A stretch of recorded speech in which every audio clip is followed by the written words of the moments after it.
Good afternoon, everyone. Shalom. We're going to fix it with crime, and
Good morning, Latter-day Saints. Apocalypse Now. Travis Wayne Goodsell. So, you're waking up today. I crashed last night. Dear God. And today you're going to find out in the local news what all of us apostates already knew since the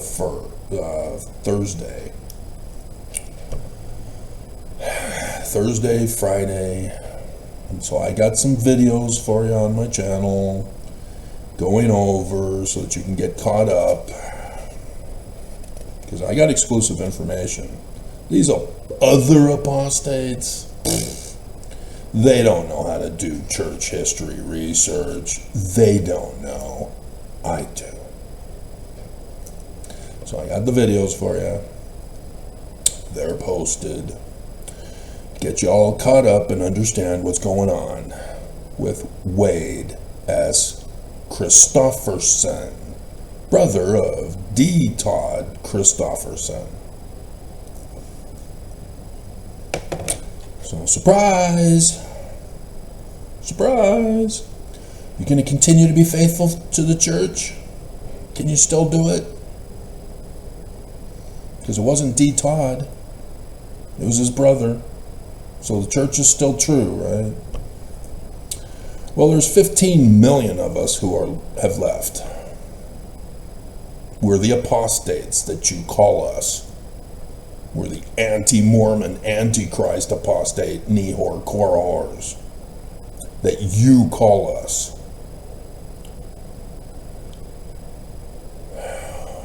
We studied Mormonism to some degree. Others of us more than others. You didn't. You're a couch potato Mormon. You sat on your couch and coasted through Mormonism, listening to other people tell you how to think, how to feel, how to believe, and what to do. You parrot as a puppet what they tell you to say about Mormonism. And you go all over the internet altering history, rewriting truth into lies. The majority of us left over specific issues, some more issues than others. Whether it's the religion, the theology, the doctrine, the ritual, the scriptures, the administration, the succession.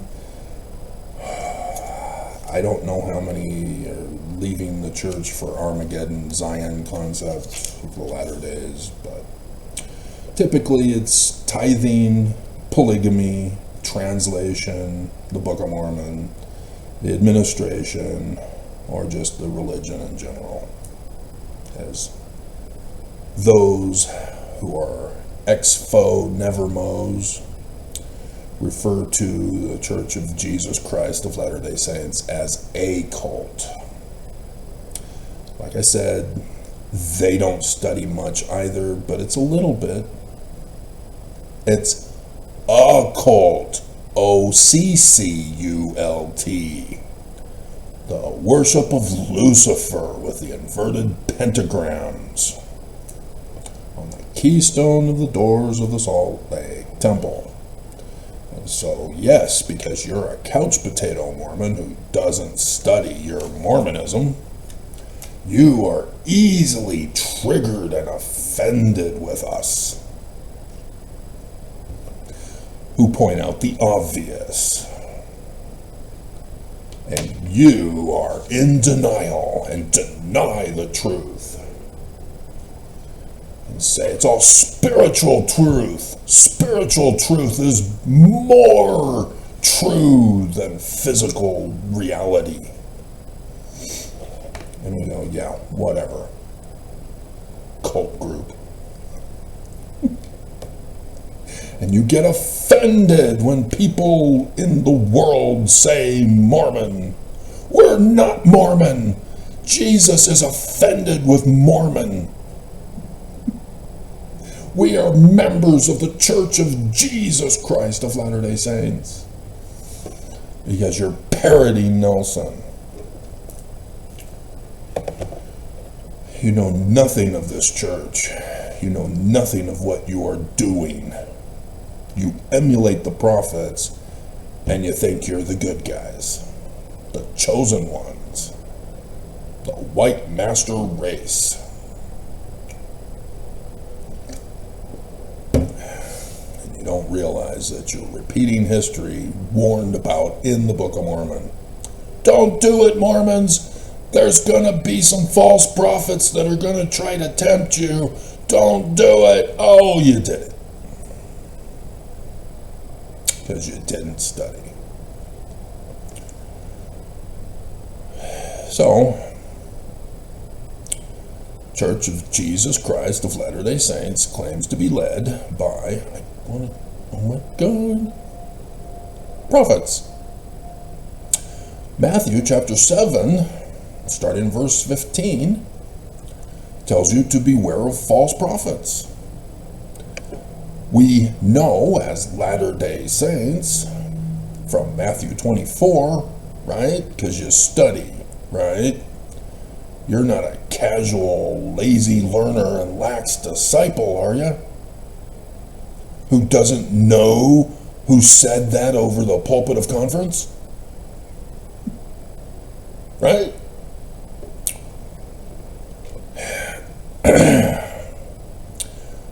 Verse 24 of Matthew 24. For the latter days. That's right now. Isn't it? Aren't you Latter-day Saints? There shall arise false Christs. Well, there's only Jesus, isn't there?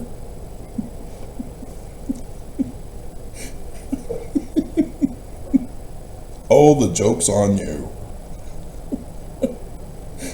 And false prophets. And will show great signs and wonders, insomuch that if it were possible, they shall deceive you, the Mormons, the very elect. Aren't you the very elect? That's you. They're going to try to deceive you. You're the one and only one true church on the face of the earth. So the devil really wants to get you and make you an apostate like the 15 million of us.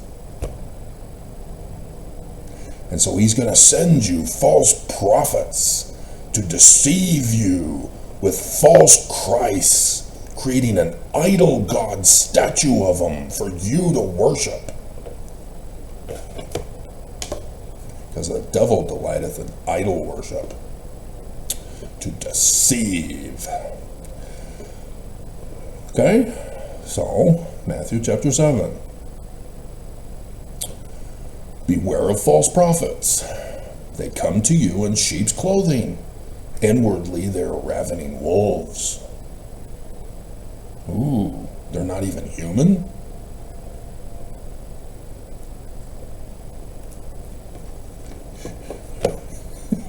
MAGA has been warning us of this deep state that are alien lizard creatures.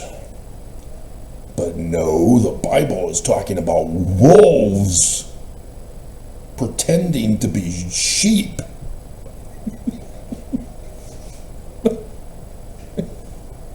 Right? Because you're smart, you know how to interpret scriptures correctly, because you study, right? You aren't deceived. Yeah, it's not talking about wolves. It's not talking about fruits. You shall know a false prophet by their fruit. Well, liken the word of a false prophet to a seed. The fruit is the results of following their words. Did they predict the future, or did they lead you astray? The Church of Jesus Christ of Latter-day Saints' official statement bypasses this. We don't believe in the gift or power of prophecy. We will never do it. We will never predict the future. We will never give you the calendar date and clock time of Revelation. They don't even claim the title of translator. And visions and dreams, that all ceased with Joseph Smith's literal histories.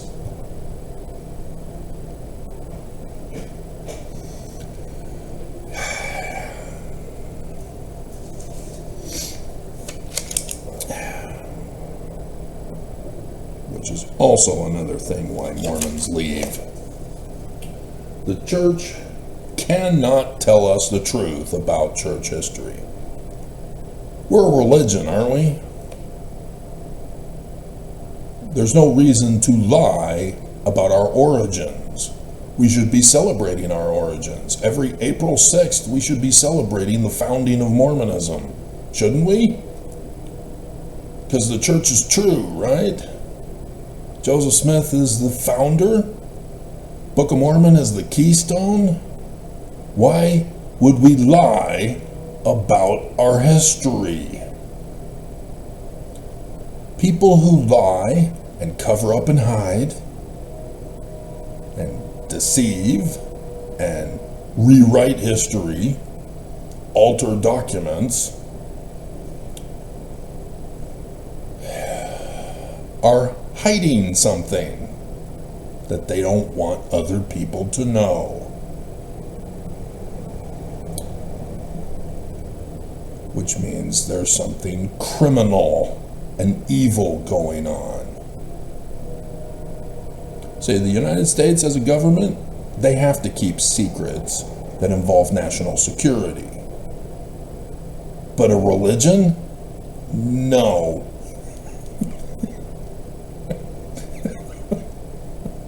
A religion is supposed to tell people to be good and tell the truth. That's it. No secrets. No cover-ups. No lies. And so various Christians were founded on certain days when they broke off from the Holy Roman Catholic Church. Wait, there's other orthodoxies beyond just Catholics. So yes, Catholics can't lie to Catholics about the origin of their religion either, let alone the other orthodoxies and the other Protestant branch-offs that's still going on to this day. Methodists and Baptists have been splitting up. Others have been splitting up. Community of Christ just put in a woman as the president last year.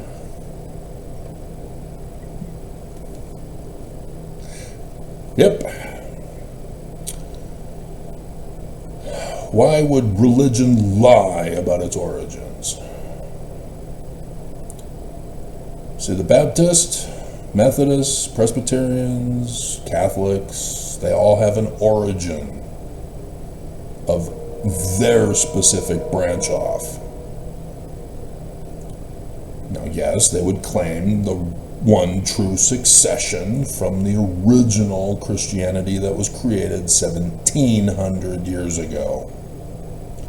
Why would Christians lie about that? Pope Leo forgot about it. Why did he forget about it? The founding of Christianity, and he forgot. The brand new Pope, and he forgot. Huh. You're a religion, right? You're telling people to be good, and you're not lying, right? Why would religions lie? Why won't religions tell the truth? What are you hiding from us? What is your crime and plot? Your conspiracy?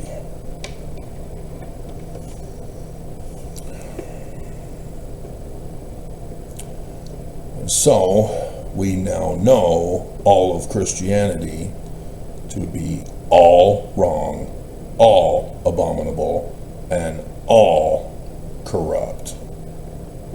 Because we ran the Bible test.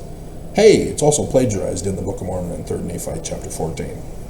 Huh, cool. Book of Mormon is so true.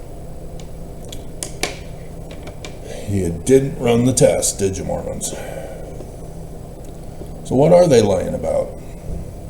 Well, I just gave it to you. All y'all who were missionaries, you skip it, don't you? Because it's too uncomfortable to tell a Christian this. I was answered that I must join none of them, for they were all wrong. And the personage who addressed me said that all their creeds were an abomination in his sight, that those professors were all corrupt. Oh. You didn't study, did you? You know this as a missionary in the church. And you know that you skipped it talking to a Christian. Do you even know that it's Isaiah that he then goes and quotes? Do they put it? Yeah, Isaiah 29:13. They draw near to me with their lips, but their hearts are far from me. That's not you, is it, Mormons? Who is the Christ of Isaiah? Does he have a name that he goes by?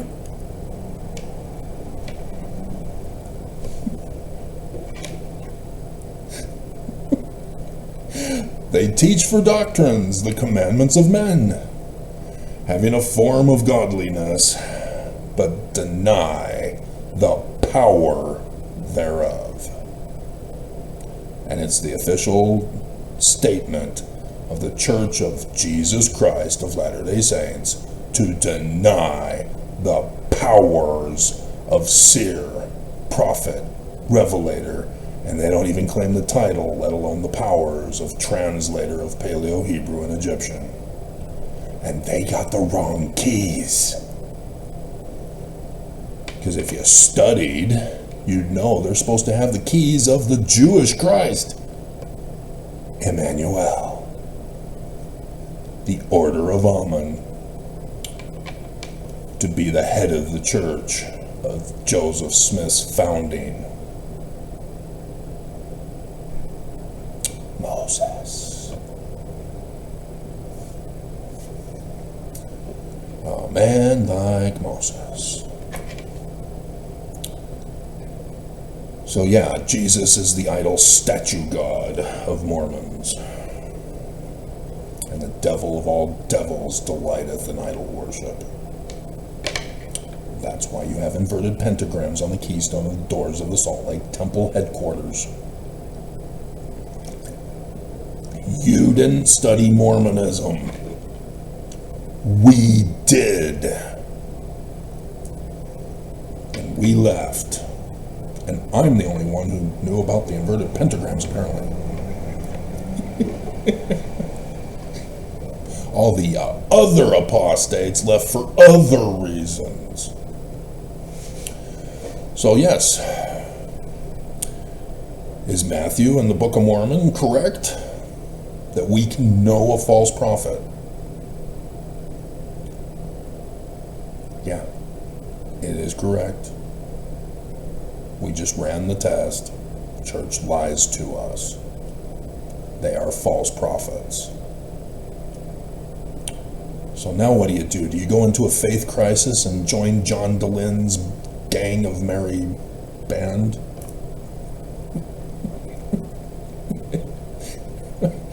Because you don't like it that I'm the one who told you the truth?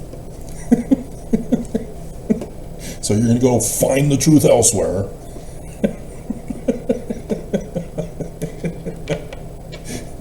I have never understood that of human behavior. It does not make any sense. You learn the truth from me. Why would you then betray me?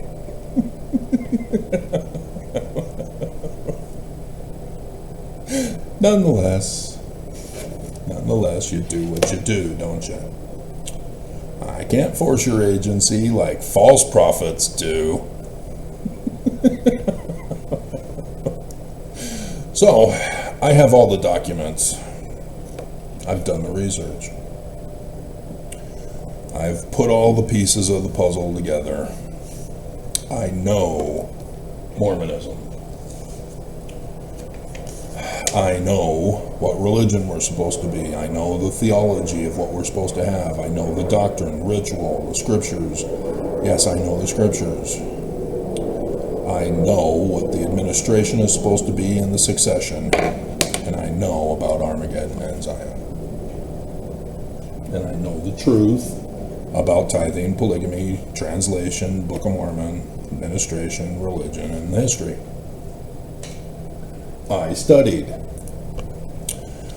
So yesterday, Stanford sent me an email that caused me to link him to the Joseph Smith papers about the transfer of land to Joseph Smith. And in the course of doing that, I also checked on Emma Smith, Emma Hale. And I see that the Mormons have made sure to lie and put that she was born and raised in Harmony, Susquehanna County, Pennsylvania.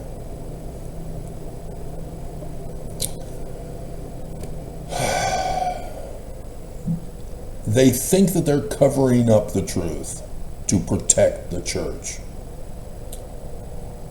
Because both Kimball and Benson came out and said that the first vision is literal history, or the Church of Jesus Christ of Latter-day Saints is a fraud. There are many among the 15 million of us who left the church because we know that the literal history is not literal history. We ran the test, at least to some degree. I would say all. I think I'm bold enough to say all those who are apostates who left for knowing that the church lies to us about the visionary accounts have no clue what the real church history is. I'm pretty confident on this. Pretty confident that there is nobody else but me who knows the full history correctly. Pretty sure. It's a risk. All it takes is one other person.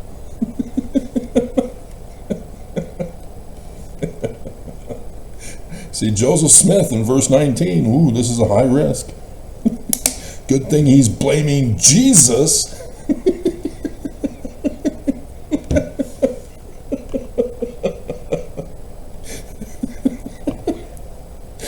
To claim that Christianity is all wrong. Because all it takes is just one.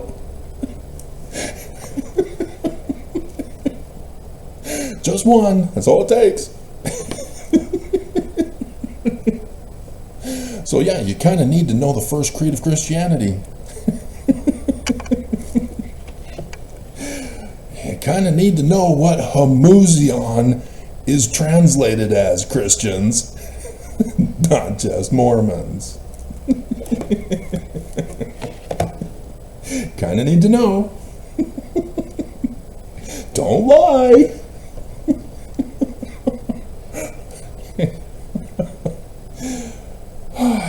$1,700 years, and Pope Leo forgot. So yes, all of Christianity forgot, not just Pope Leo. I pick on Pope Leo because he was new. All Christianity claim the first creed as the origin of their religion, and that they, no matter what Christian name they call themselves by, have an origin of that branch off. You know, Lutherans, yeah, Luther studies his scriptures, goes, oh, yeah, the Catholic Church are doing a whole list of wrong things, posts it on the door of the cathedral. and history was made. And so when he died, his followers and believers created Lutheranism. And Joseph Smith said that his New Testament is more closely accurate to our doctrine, the German. King Follett Sermon. And so I can't give everything to you in one video, obviously. I can't produce all of the documents for you in one video. The Joseph Smith papers, did you know we had that? The original documents, josephsmithpapers.org. Are you using them? Well, the church will tell me if there's any necessary changes. Will they? We've already established they're false prophets. They themselves claim they're false prophets. Why would you think that you need to follow them still? If you're still listening to me after that, it means you're working for the Strengthening Church Members Committee. Hey guys, you got a lot of videos to catch up on today.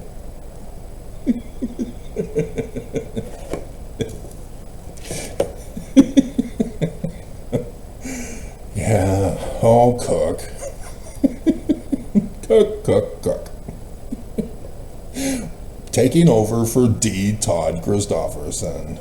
Cook. Are you gonna do your job correctly? Because D. Todd apparently didn't. Cook.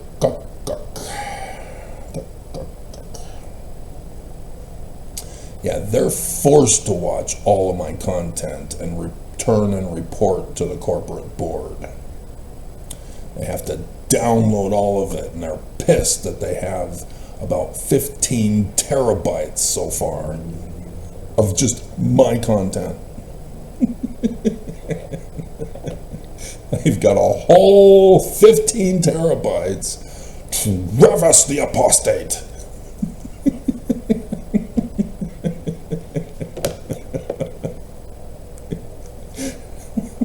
Can you imagine if the church falls, as it's supposed to, and we find out all of these secret documents that they've been storing on everybody? You know, John DeLynn, 1 terabyte. Exmo Lex, 100 gigabytes. Alyssa Grenfell, 500 gigabytes. Denver Snuffer, 10 gigabytes. And all of a sudden they find out, who's Travis Wayne Goodsell? 15 terabytes? Who is this guy? Why did they hate him so much? Why was he?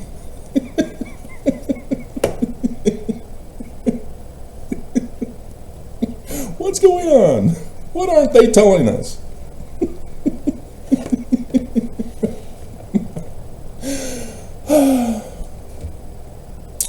Yep.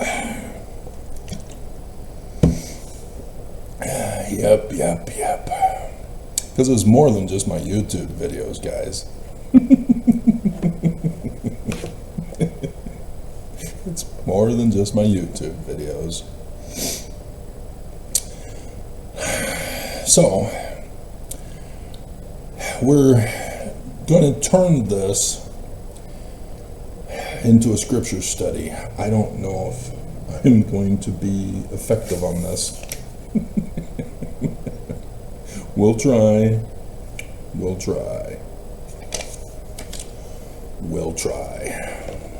So if you want to follow along, I highly recommend it, because you don't want to just do what I told you not to do that you've been doing as a casual Mormon.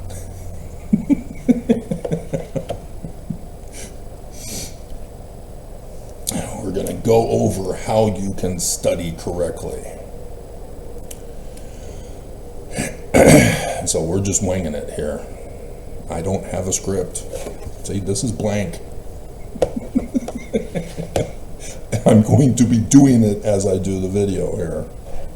And hopefully I won't be frozen. So far, so good. It's Monday. This has been the day when they attack me on the camera for the last several weeks. But we'll see. Maybe their new shift got started today. Maybe they're preoccupied with something else that's about to hit the fan in the local news in Utah today. And are wanting to figure out, how do we do damage control? Mormons are about to be put to the test. Their faith bubbles are in jeopardy. Oh no! Oh no! I should do that. Get that picture? Can I get that picture?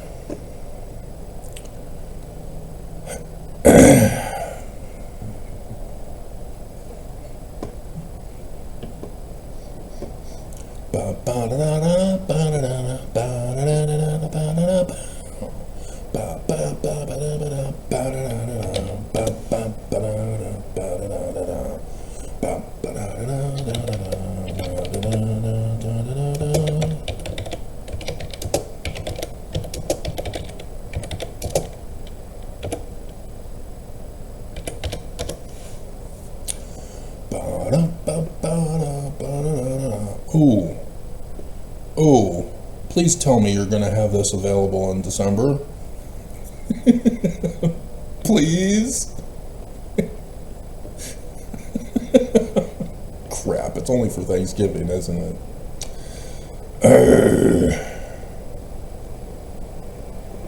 And you're not allowing me to do it. Amazon, no. No. Come on. No. So now we gotta go to Microsoft, and Microsoft loves to spy on me in the underground.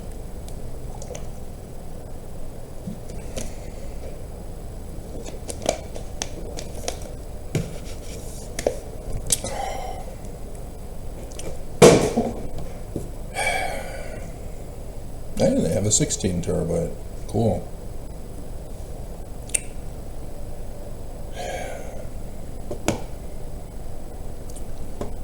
We are still running, aren't we? Yeah. Oh, there you are. You're just so cute. Cute little baby. Why does everybody hate the little baby? She's so cute. She's so cute.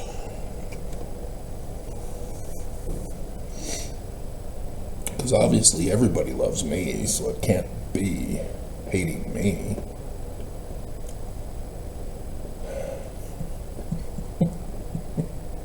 Oh, Project 2025 and Snap. What do you know? What do you know? Travis knew the whole time. Travis knew the whole time. Oh, now you allow Amazon. Hey, that's not cool.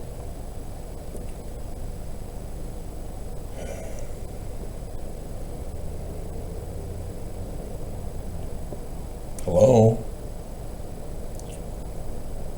I have to do everything the hard way. You can't just make it easy for me.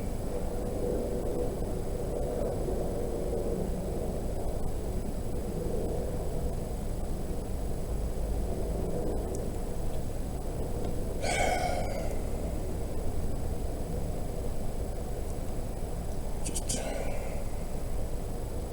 want a simple picture. You're making me do a screenshot on Microsoft. Because Google doesn't allow this feature. Oh, God.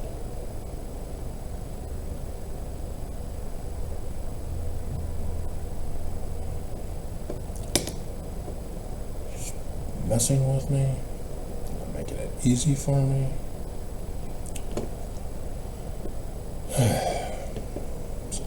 it in the end, or did they screw me over? Can't. That's not what I want. Oh, it didn't. Oh. They didn't do the.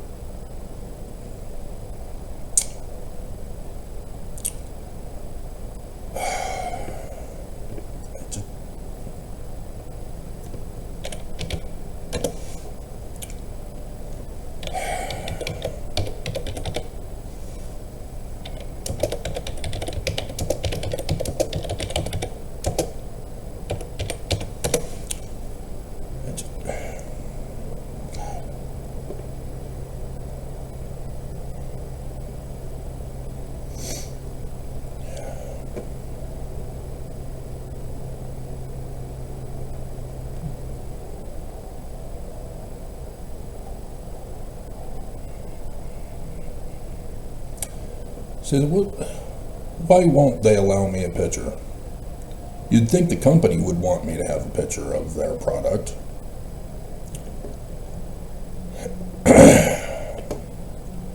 So that I can advertise it to other people. It's free advertising by me putting it in my video. And yet,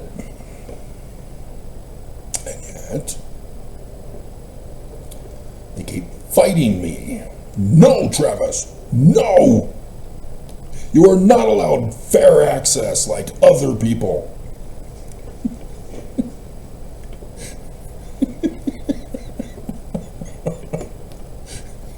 You are not allowed to do free advertising for other companies that are wanting to make money.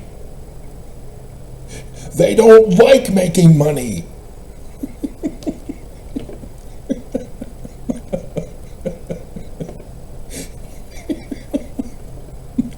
They don't want to make money.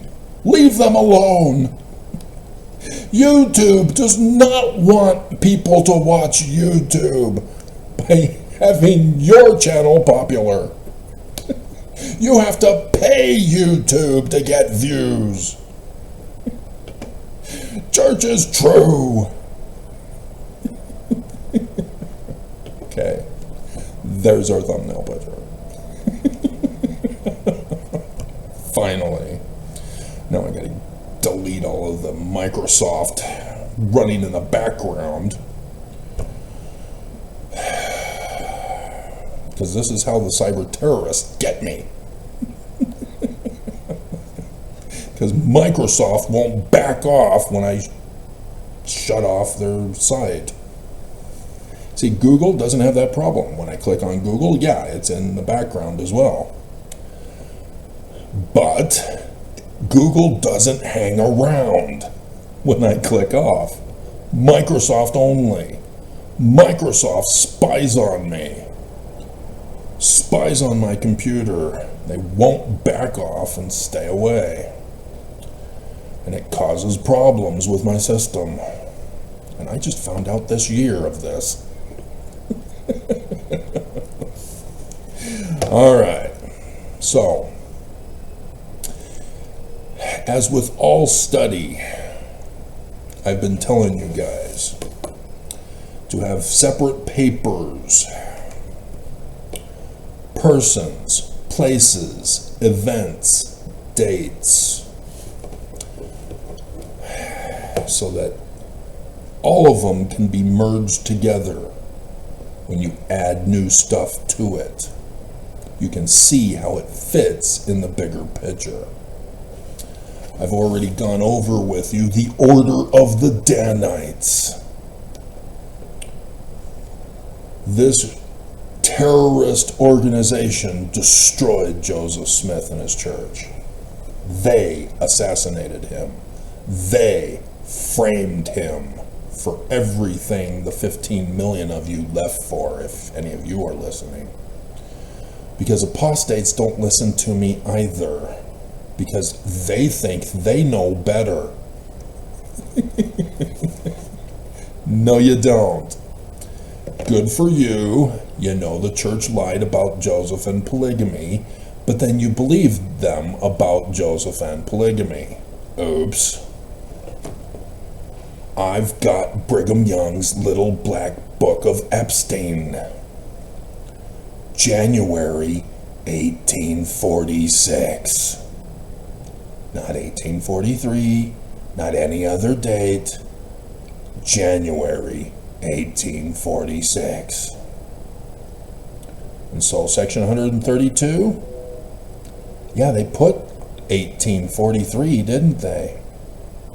Nope. They lied. When was section 132 put in the Doctrine and Covenants of Joseph Smith? It wasn't. It was Brigham's. Oh, yeah, we've established Brigham Young as the liar. The leader of the Danites. He's a false prophet. And you believe him? After knowing he's a false prophet? To God. Documents, people. Primary source documents. Not hearsay of people's journals. Those you set aside, because you can still use them, but not as primary source documents. But in their lies reveals the truth. We get to go over Heber C. Kimball again for you. So, we need to establish a chronology of the beginning of Mormonism. So Joseph Smith says, spring 1820 was his first vision. And like I said, it's anti-Christian. If you can't figure out that the first vision is anti-Christian, oh my God. But it says the name of the church is the Church of Jesus Christ of Latter-day Saints. Does it? Did you check the original document? Or did you trust the false prophets who pushed this? Oh crap. You have to revise everything that they've told you.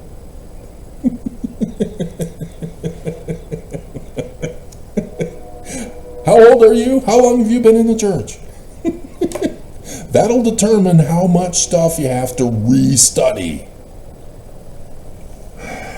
Everything they've told you is wrong. Or, quoting Joseph Smith, likening the scriptures unto yourself, the Church of Jesus Christ of Latter-day Saints is all wrong, all abominable, and all corrupt. You have to get rid of all of it from your brain. You have to do a purge and a reboot, and then re-educate yourself. Do you know how to do it? It's not a Microsoft program, I can guarantee you, or an upgrade that they claim that they will do, unless you only have Windows 10. No more upgrades for you guys.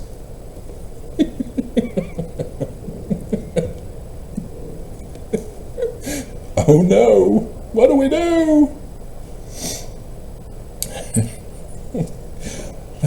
There's some YouTube guy that claims to know he knows all about Mormonism. I'm going to follow him. Thanks, Travis. Bye.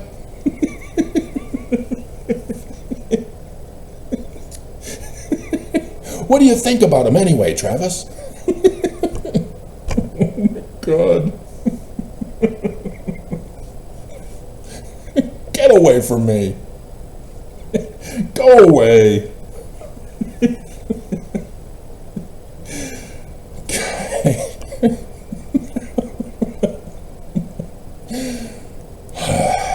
Okay? The Church of the Latter-day Saints. You kind of need to know this. This was 1834. There was a meeting of the priesthood. Sidney Rigdon. I don't memorize. Go by associative memory. So I can get things mixed up. It's not on paper for me to script to read. Sidney Rigdon, I propose a name change for the church to the Church of the Latter-day Saints. Joseph Smith, all in favor? Aye, unanimous. Like the Senate for the Epstein files. And the name of the church was changed. You see how that pattern was done? The priesthood voted for the name change. The founding of the Church of Christ, the six voted and agreed to the name. Then in 1834, the priesthood voted for the name change. And yet we're supposed to believe section 115, Joseph Smith independently on his own changed the name of the church again? No. Forged document. Remember Mark Hoffman and forged documents? Yeah, Brigham Young, false prophet. We've already established it. Guess what he did? Oh, is that why Mark Hoffman did what he did, to expose the false documents of forgeries by the Church of Jesus Christ of Latter-day Saints? Fighting forged documents with forged documents? Tongue twister. Yeah, you dumbass. It was fine and funny, but after the church accepted it and gave you payment for it, you should have then gone public and said, I tricked the church and gave them forged documents and they gave me this Deseret coin. And you got them. It would have been perfect and brilliant. But instead, you had to cover it up and hide it and try to blow people up, and then you blew yourself up, and now you're in prison. And now the church gets to claim to be the victims. I mean, that's about as mentally retarded as a billionaire suing the church for tithing, but calling it a donation. Oh, that did happen? James Huntsman, was it? Oh, hell. Yeah, section 119 is a forged document, too.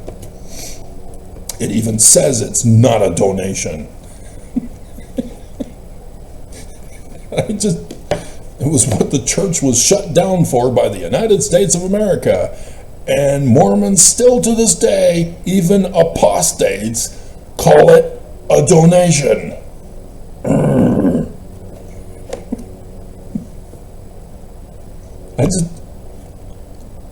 I cannot help you if you don't want to be intelligent.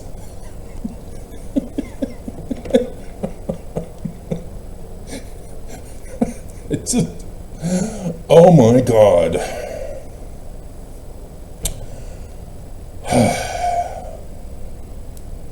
So yes, very frustrating in this life. I see dumb people. They have the t-shirt for that. Yeah, good old Bruce Willis. We miss you, Bruce. We miss you. All right. So, spring of 1820. First vision. How do we know this? Was it 1820 in the spring? Nope. Hearsay. Oh, and I wrote it down too. This is the 1838 account. Now, is it a literal history? No. Joseph Smith tells us it's not. It's a vision. As you go through this, you'll see this. It is not accurate as literal history. Exfo Nevermos already know this. But we do need to keep this framework to show you how it's not literal history.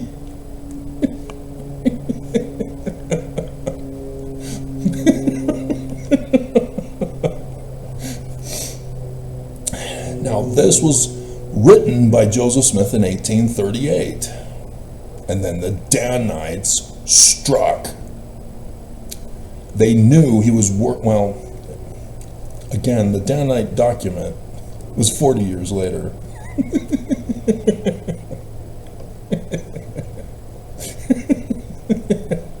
That they knew that Joseph Smith was working on this visionary account.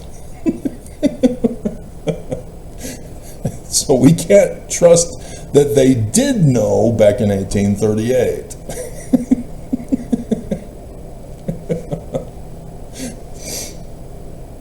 Nonetheless, this is why I tell you that when you're doing church history research on an individual or an event or a date or those different papers, figure out how it applies to 1838 and the Danites. That is crucial in understanding church history and what really happened. So next, the evening, 21st September 1823. This is not literal history. This is the second vision.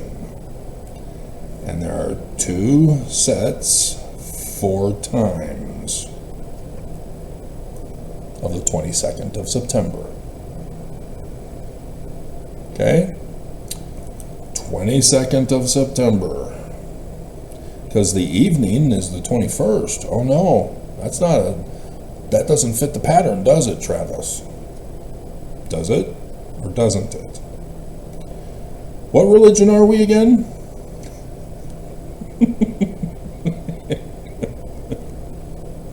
We're not Christian. That was made very clear. We're Jewish. Pre-Babylonian captivity Jewish, to be precise. So do the Jews use our current calendar or nope? 6 p.m. starts the next day for the Jews. So the evening of the 21st of September? Yeah, it's the 22nd. But he kept going back on the evening of the 22nd, which is 23rd in the Jewish calendar. But Joseph is being tricky. 2 sets, 4 times, 22nd. Okay? And so he tells us a bunch of stuff.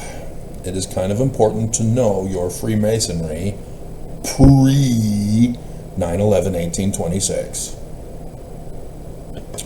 So, I am getting to you eventually.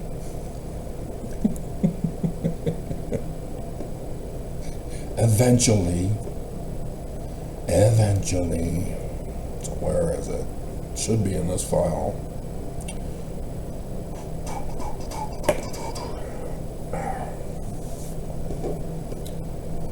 Doing the pictures for them.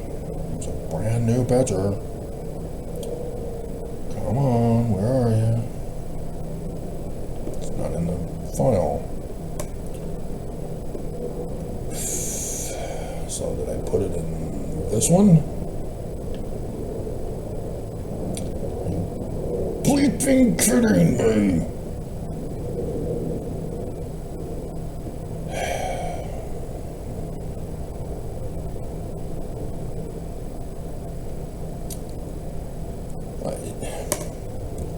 I want to scream.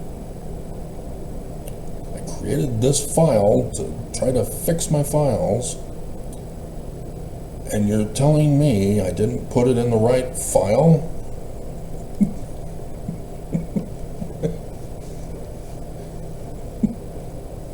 I've got the others here. That's not what I want. God. What are you doing here?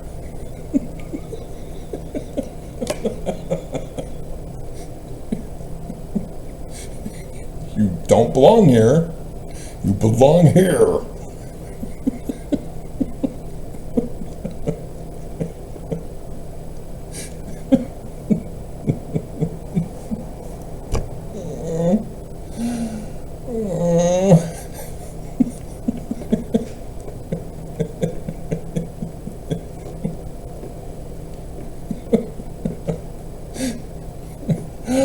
Why are we still running test runs, Oaks? Come on. Just get it over with. Why is this taking you so long? 200 years and you ran test runs instead? Are you scared to do it? Are you a coward?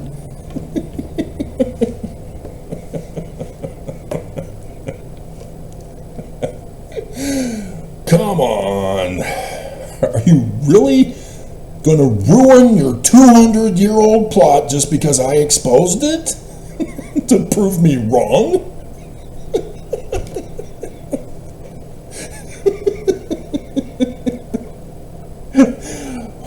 Well, it means mankind owes me a big thank you.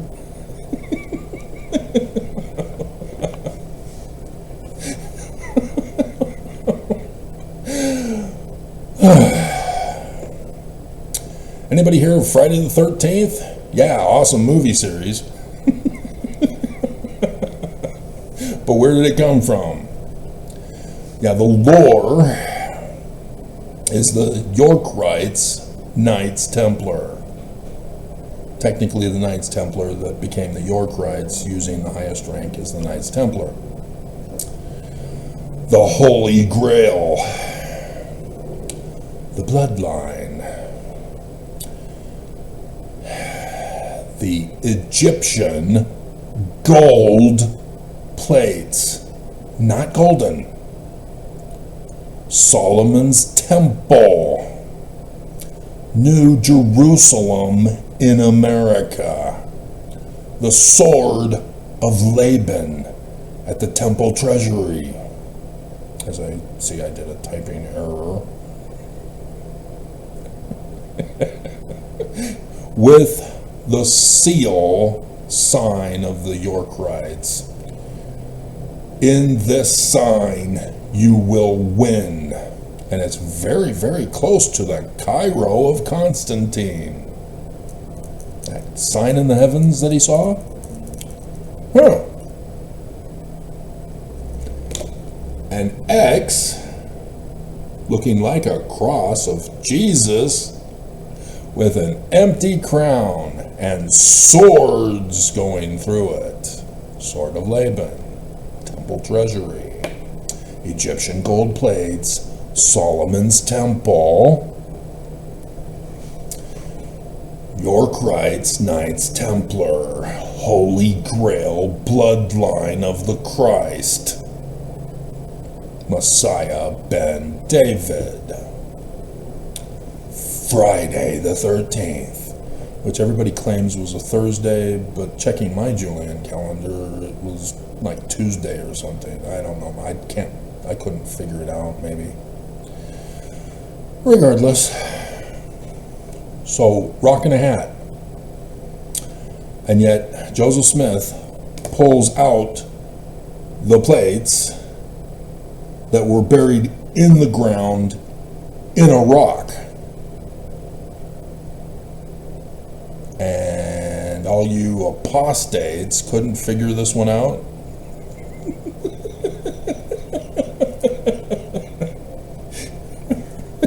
As the Urim and Thummim is for calendar dates and clock times. Abraham chapter 3, verse 2.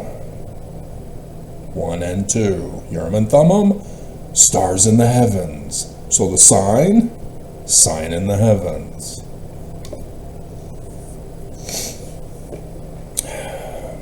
So yes, I've already given you all the answers. 9,000 videos, 9 years, 15 terabytes.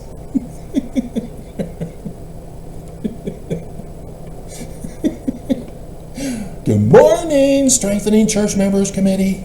Good morning. Lovely day, lovely day, lovely day.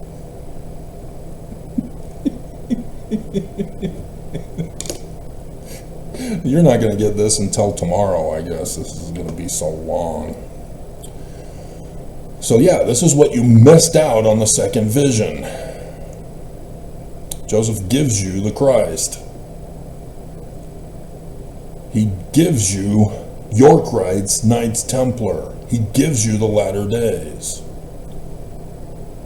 It is not a literal history event. You missed it. Like I said, I can do a whole video just on that alone.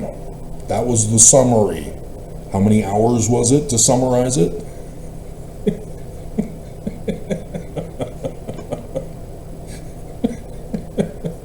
And it's Nephi, not Moroni, by the way. Willard Richards. Oh, one of those false prophets of Brigham Young. The Danite order. Yeah. Nephi. Like I said, you got to reboot your whole brain. Reboot your whole brain. All right. So, yeah, here's Emma Hale. Emma Hale.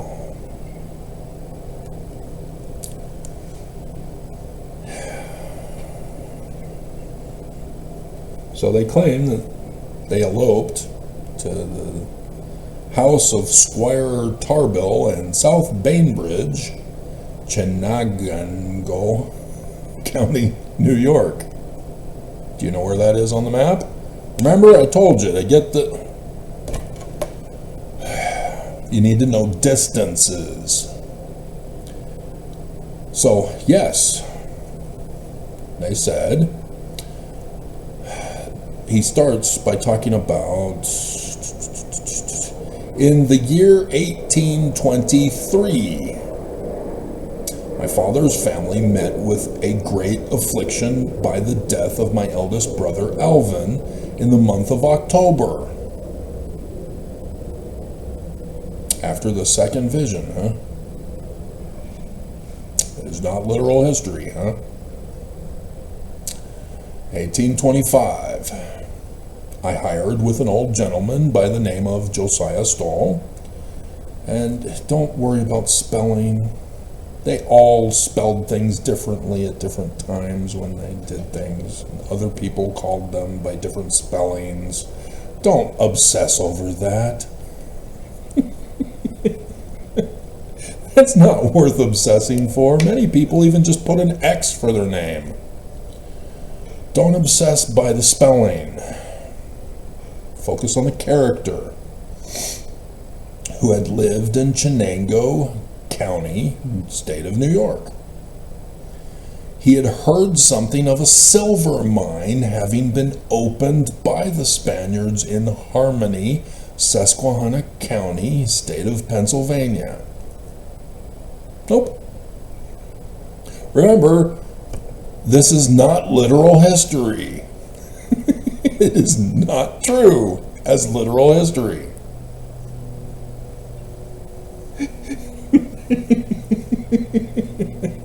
This is 1838. Joseph is trying to teach you something in code. The silver mines were closer to the other Harmony, the real Harmony, north of Pittsburgh.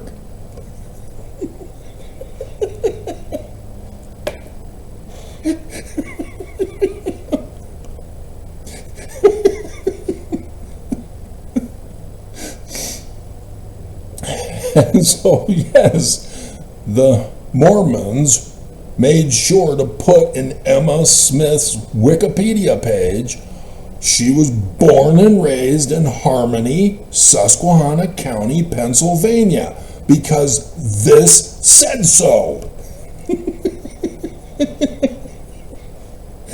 The whole church stands or falls on the validity of the literal history Visions account.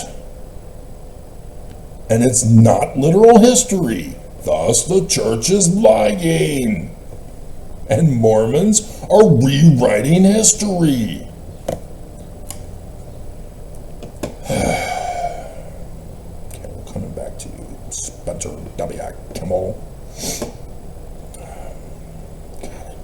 God, my nose is itching.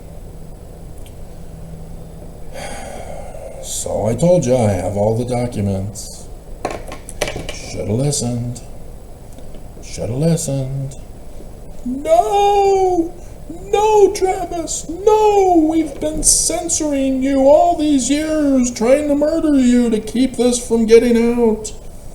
It's a good thing AI is being used by YouTube now to shut you up even when you get a breakout video of 50 views rather than 2.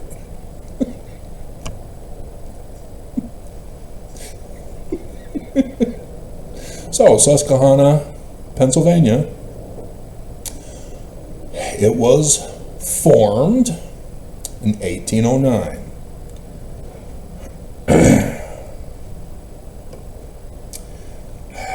God, we gotta do this on another paper. Oh my God.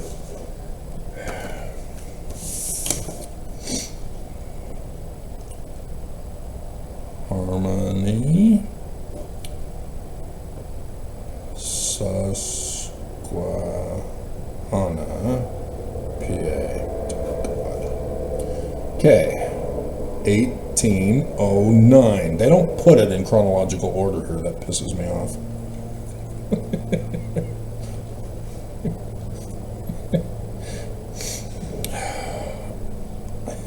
And already I blew it.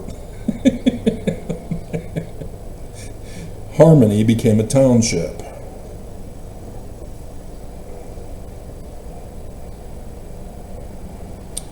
Okay, but it was founded as a settlement in 1789. Harmony settlement. So to become a township, you have to incorporate.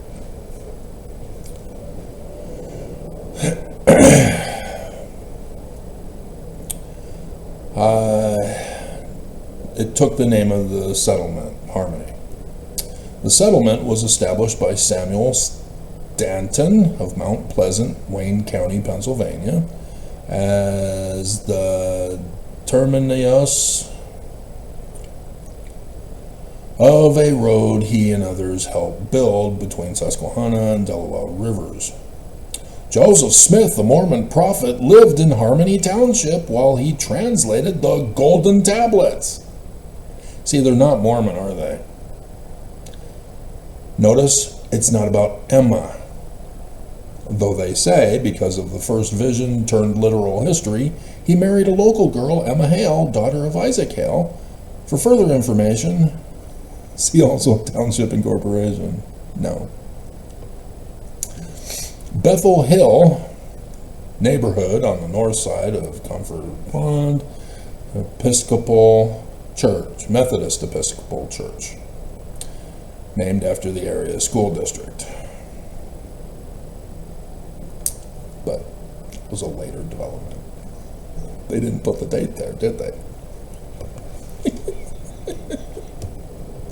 Oops.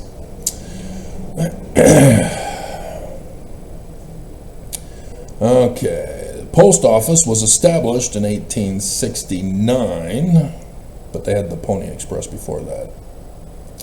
Called the Harmony Center until 1875, when it was changed to Brant. Post office closed in 1932. Cascade Creek empties into the Susquehanna River. In 1789, mouth of the creek, again, a short ways up, the waterfall, Native American relics found in the vicinity. Harmony Center, first name of the post office, established in Brant in 1869, was changed to Brant in 1875.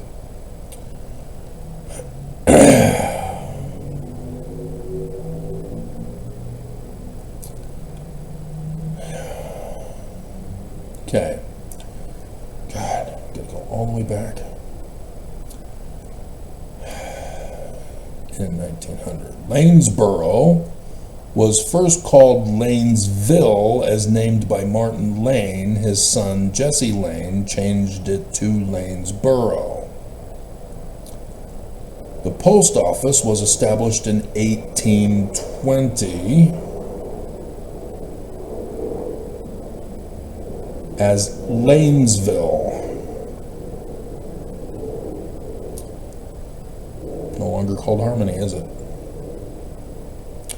So 1820,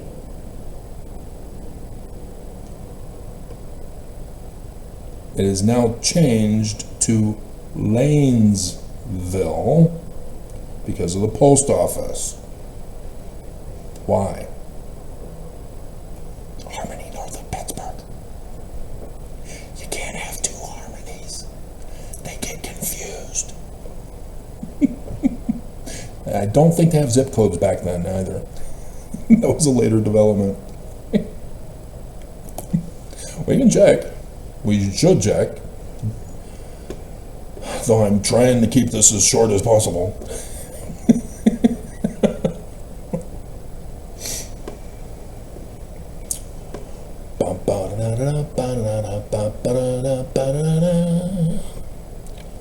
When were zip codes invented? History.com. The U.S. Postal Service introduces zip codes July 1st, 1963. That's why Harmony had to change its name. The other Harmony got to keep its name. Okay? When did Joseph Smith meet up with cute little Emma? When?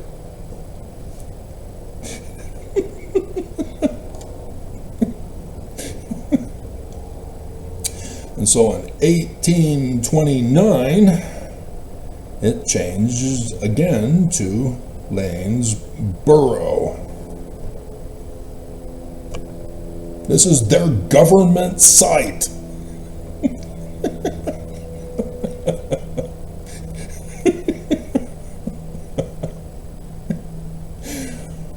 Okay, is that it?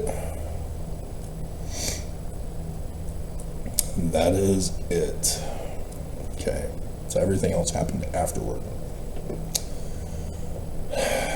Official government document records.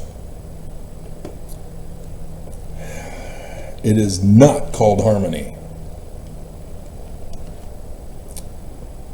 From 1820 on. So, we're not to you yet.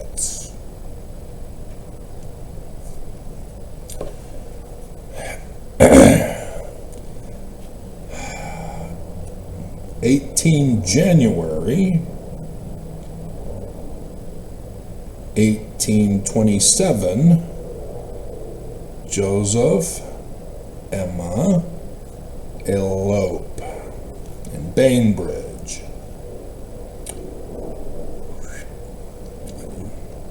You can tell, this is my right hand, so it's in the right. I'm looking at the United States map, Western New York. Manchester Farm is dead center. Harmony, Susquehanna County, is south of Bainbridge Courthouse. Harmony, north of Pittsburgh, is over here. And it happens to be on the road that's right between the Manchester Farm, well, Palmyra technically, I think, and Ohio, where Sidney Rigdon was now over and living. Huh. Okay? Important to know. Remember, you got all the different things so that when somebody pops up new, you can put it into the context of the puzzle piece. You're doing research. Okay?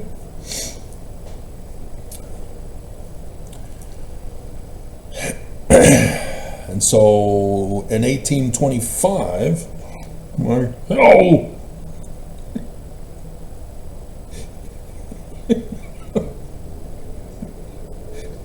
Already out of order. 1825, he works for Josiah Stoll at the silver mine over by north of Pittsburgh, Harmony.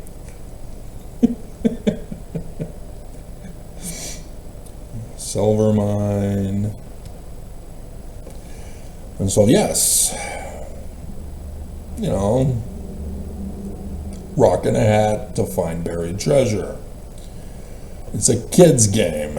Joseph Smith is still a kid in October 1825, according to the laws and the Constitution of the United States of America. You have to be 21 to be an adult.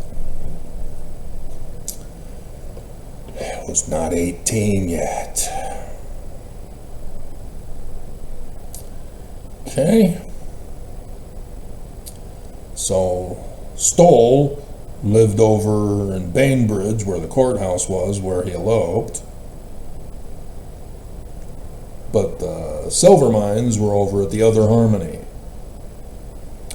And it was no longer called Harmony, Susquehanna County, Pennsylvania anymore.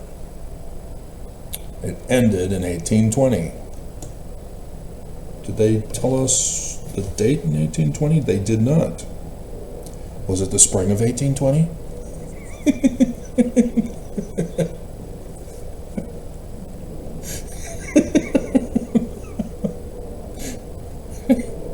Okay? And so then, that September, he gets the plates. We were told in the church that he went with Emma, but that the church made a video in which he was all alone, running through the forest with his 200-pound gold plates. Oh, right, they turned it into golden, so it's only 50 pounds that he's running through the forest with in the movie. Pretty buff to handle them as if they're only 5 pounds. Huh. Joseph, so buff. And he should be cut off, precisely as it stands in our New Testament. You need to pay attention to verse 40. This is 59. And he says cut off.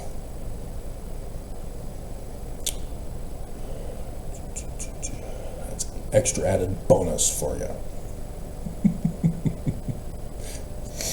Okay, being the second day of May, 1838. Ooh. Ooh. That you need to plug in to the Danite journal entry 40 years later.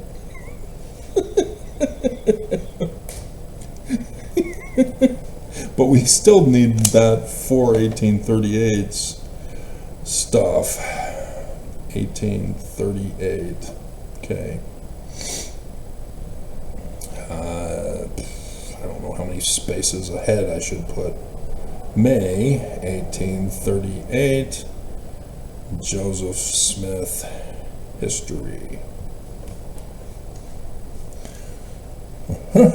That's actually May 2nd, the day after May Day. Interesting. Why did you put the 2nd, Joseph? Why didn't you say the 1st? That would have been interesting if you had put the 1st, but you put the 2nd. Curious, Joseph. Illuminati. When was the Nauvoo temple dedicated, Mormons? What symbol does it have all around it?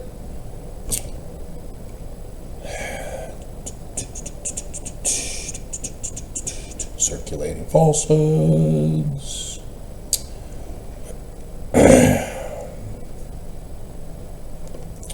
Okay, so we need to come back to this.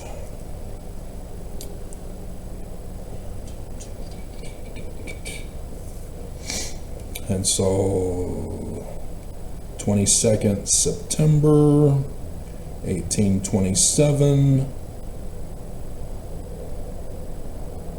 gold plates. Okay.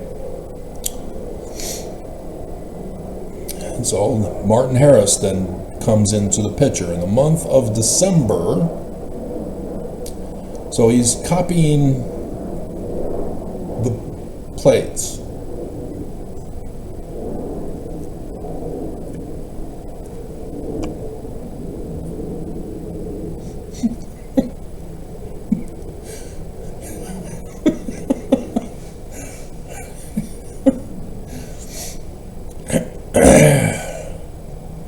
So Martin Harris is from Palmyra, Wayne County, state of New York.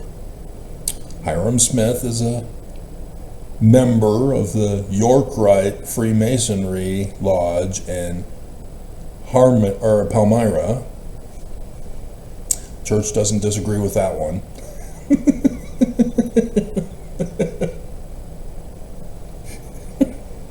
They now disagree and deny that Senior was the master mason of the lodge in Canandaigua, New York, since May something 1818. The church has now covered that up and hid it and said, there were lots of Joseph Smiths, it could have been anybody, could have been anybody. Well, you aren't denying that Hiram was a member at the lodge in Palmyra. And so Senior was not? Well, you don't know. Yeah, we do. Freemasonry told us. Their documents told us. They knew. They know. It's true. So that technically has to come before. So 1818 May, Senior Master Mason, Canandaigua, New York. And it's south and a little bit to the west from the Manchester farm. But it would require a horse and buggy to get there and then be able to go back and forth to the home. Whereas Palmyra is walking distance for Hiram. What about Joseph? It's because he was too young?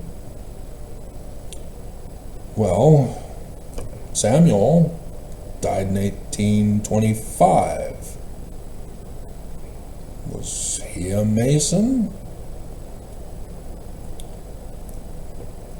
Or just Hiram? Do you know the rules and regulations pre 9/11/1826?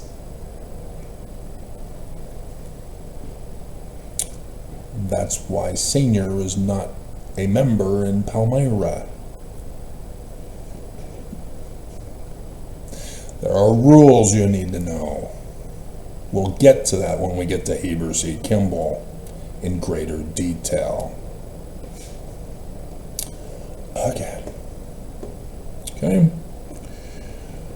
All right. Oh my God, the things I do for love. The things I do for love. The things I do for love. The things I do for love.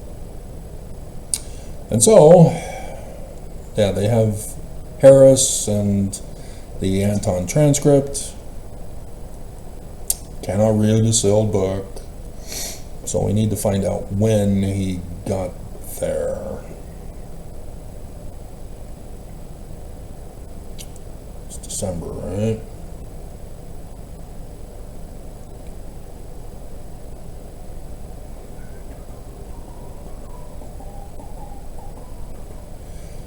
Okay.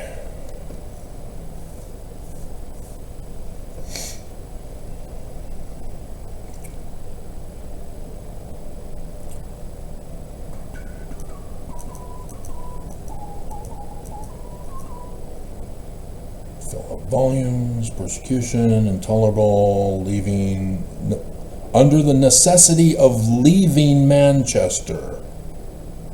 Okay?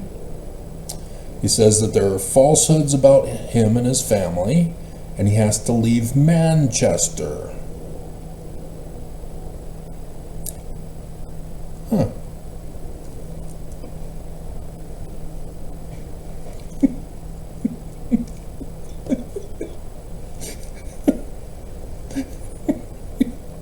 And so going with my wife to Susquehanna County in the state of Pennsylvania.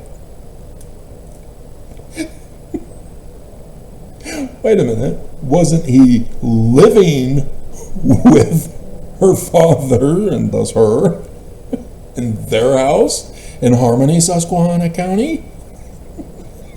This is setting up. They now have the plates. But he's in Manchester?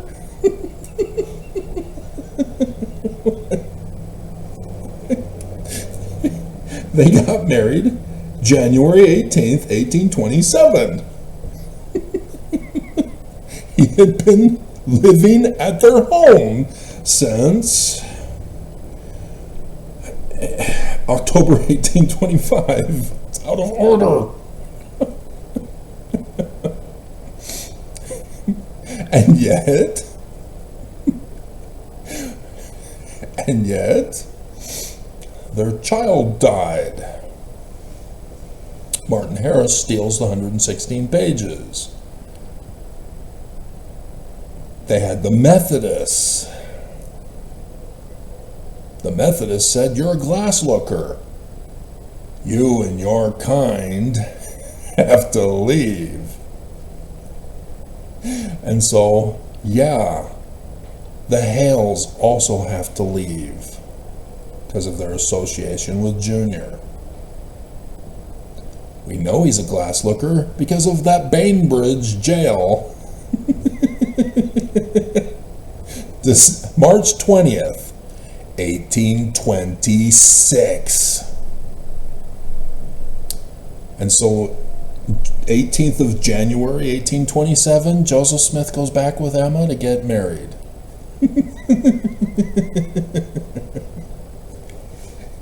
And conveniently, Harmony, Susquehanna County is just across the border, south of Bainbridge.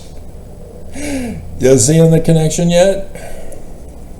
We're not done.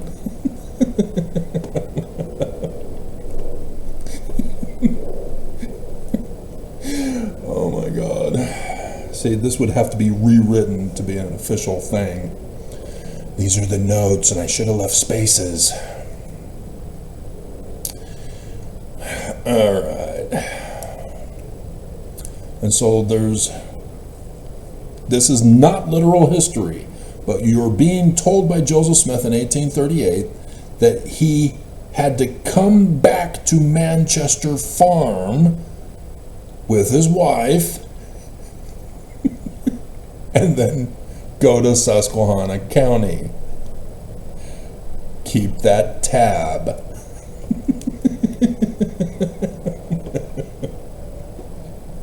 And so Martin Harris is now introduced.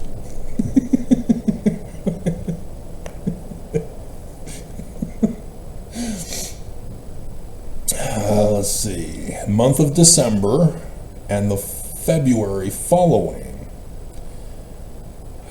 Joseph Smith was copying the plates that are not literal history. He's copying a document. Remember, the Egyptian gold plates are the York Knights Templar. It's some other document. Remember? 9/11/1826? See, that needs to be plugged in. Oh my God!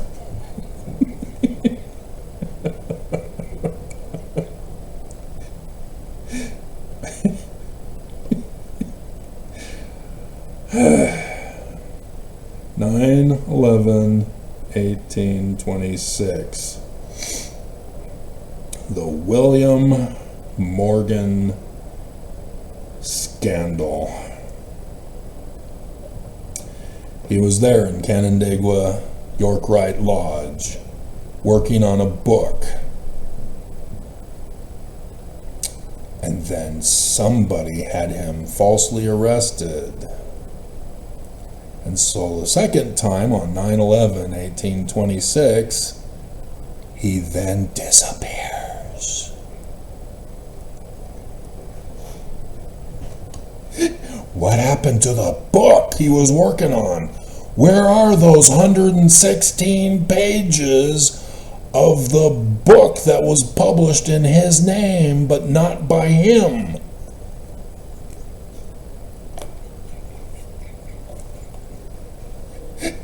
Where did they go? Yeah, the Book of Mormon. Exactly. It's all about the Book of Mormon here, in case you hadn't caught on.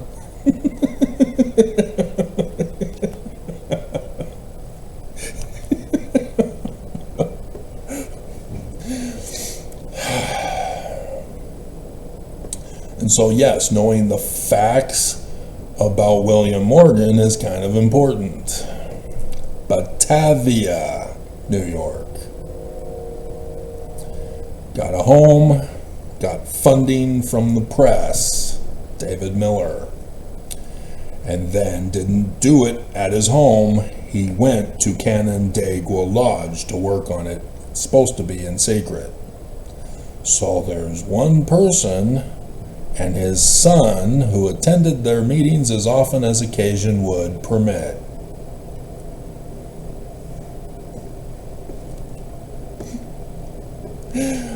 Who would know about it.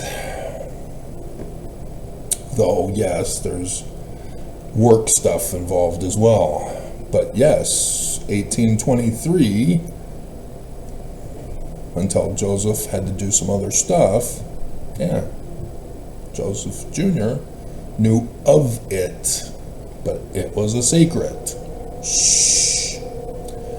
There's an enemy plot to destroy America that he needs to expose. The book is of vital importance to get published. About the Illuminati. Those Danites. Amazing. And so, from December to February 1827 to 28, Junior copying the plates. Yeah, to cut it short, as we're an hour and 30 minutes in, the Book of Mormon, the original 116 pages, was already written by William Morgan. Sidney Rigdon is already working on Mosiah, had been working on Mosiah after 9/11/1826. That's why it's important to do this. And so Junior, because Martin Harris insisted on being a part of it, had to put on a show for him to babysit him. You got to come up with all these activities for the kids and keep them busy and happy.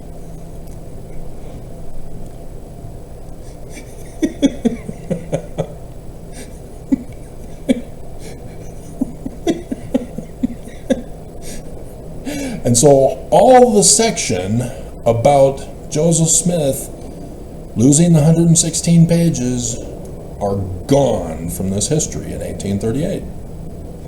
There's no ... He goes from Anton manuscript to verse 66 on the 5th day of April, 1829. We'll make some space this time. 1829, Oliver Cowdery comes to his house. Oliver. And so the 7th of April, 1829. Junior reboots translation. He was on timeout the whole year, from the summer of 1828 to April 7th, 1829. There's a big bombshell coming. Those of you who've been following for years would know of it. Stanford already knows of it. The Mormon who tried to put me in my place knows of it. The Strengthening Church Members Committee knows it. The Mormons who alter history know it.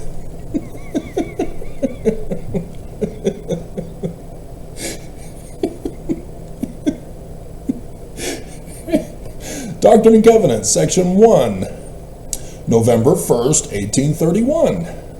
Okay. Section 2, September 21st, 1823. Oh, we have an extra document. No. They took it from the 1838 history. No. That's the second vision about the Book of Mormon. Section 3. Oh, here it is. July 1828. 1828. Martin Steele's 116 pages. The Wicked Man. Okay? And so you know that Sidney Rigdon is working on the Book of Mormon by this time.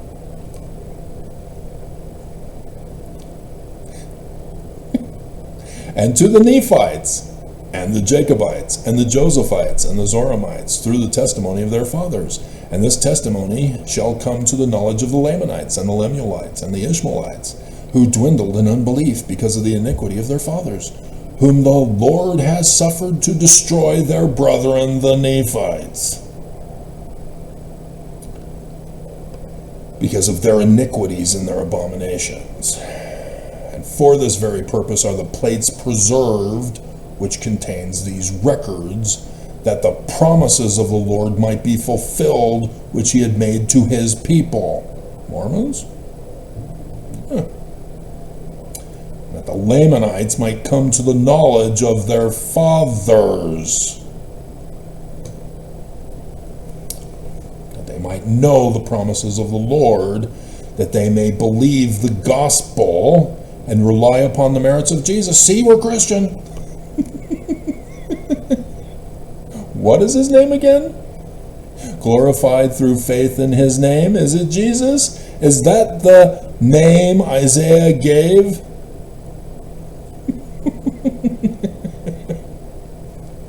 They might be saved. Okay? And so, February 1829.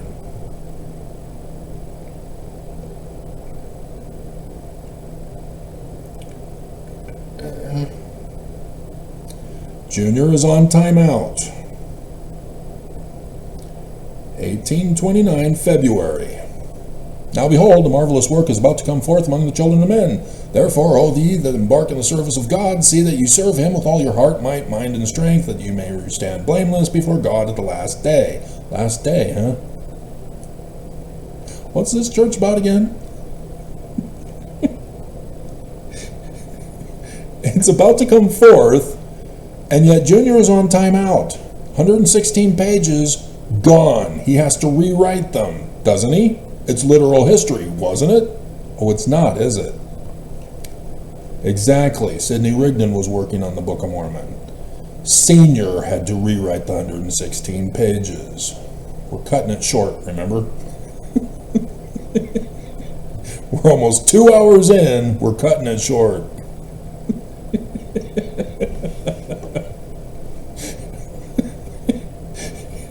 The Book of Mormon is almost completed.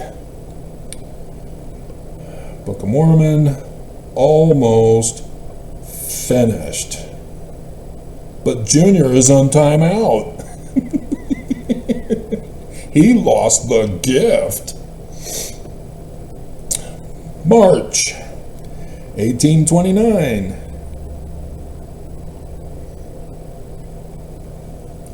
Still haven't started the stuff yet. That's 7th of April.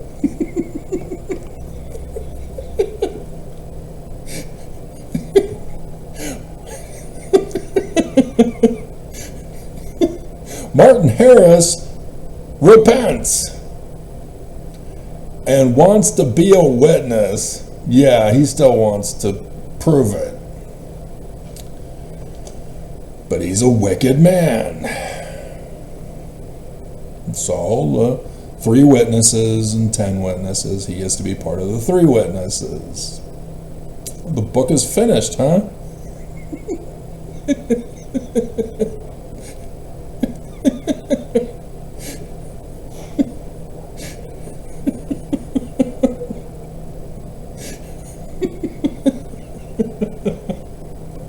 And, he has the gift to translate, but still hasn't resumed to reboot the Book of Mormon yet. Okay. 3 witness. So yes, again, they went to Martin Harris and they wanted to find out how exposed they are for the original 116 pages. And he now is willing to front the Book of Mormon for what he did. That's why. The Book of Mormon is finishing. They need to get it published. They need money. They don't have money. Junior doesn't have money. He's been on timeout, does not have money. Keep that tab. The bombshell is coming.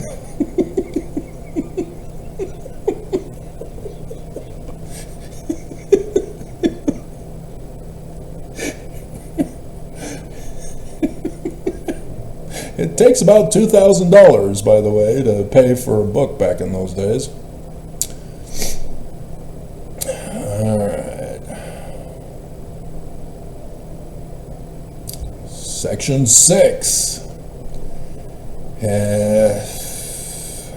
This would be April 7th. Yeah. This is when Oliver Cowdery now begins the Book of Mormon, helping Joseph Smith. Oliver Cowdery suddenly appears. The Book of Mormon's finished. Oliver Cowdery suddenly appears to be with Joseph Smith to rewrite the whole Book of Mormon. As the Book of Mormon's finished, they got the money back to get it published, and now Oliver Cowdery shows up. April 7th, 1829, Section 6. Okay? This isn't the surprise yet.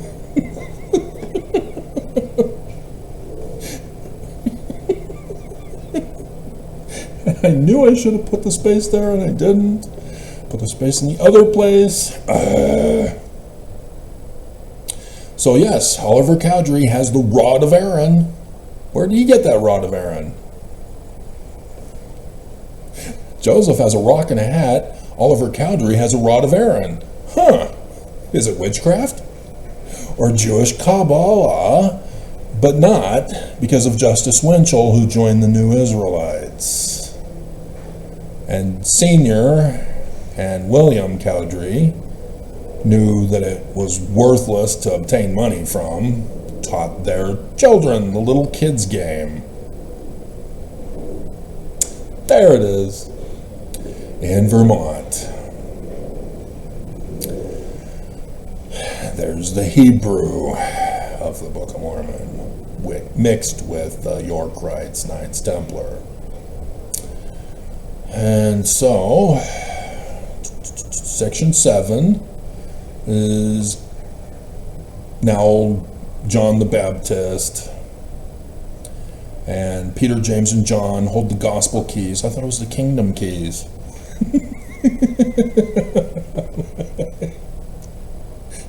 Again, they're taking that from the history.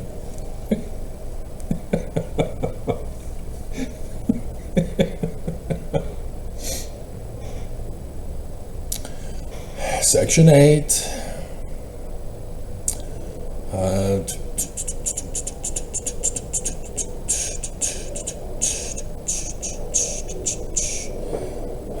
So, yeah, he talks about Moses and the Exodus, house of Israel, through the Reed Sea on dry ground, parting of the waters, dry land appears, gift of Aaron, verse 6. The temple initiatories of God. Translate, receive the knowledge of those ancient records about the destruction of America in the latter days. So again, April, Harmony, Pennsylvania. All of this is claimed to be in Harmony, Pennsylvania.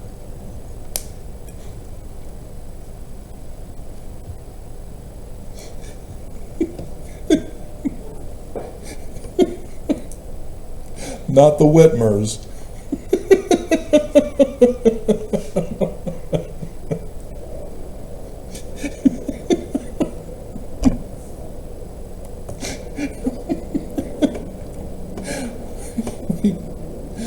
Need to check.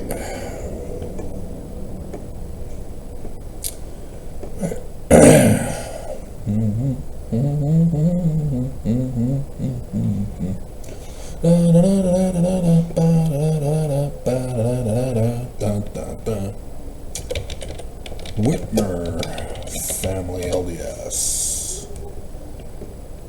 Okay, David Whitmer. Let's see if you got it for me. Golden plates. Gold here. Whitmer first heard of Mormonism and the golden plates in 1828. When? But they use gold plates in the intro. Role in early Latter-day Saint movement. Heard about Mormonism and the golden plates. So you use both of them? According to Latter-day Saint belief, the golden plates are the source from which? Golden plates. According to Latter-day Saints, the golden plates are it's the same thing, and they just... Okay. So, they live in Fayette, New York, not Susquehanna County.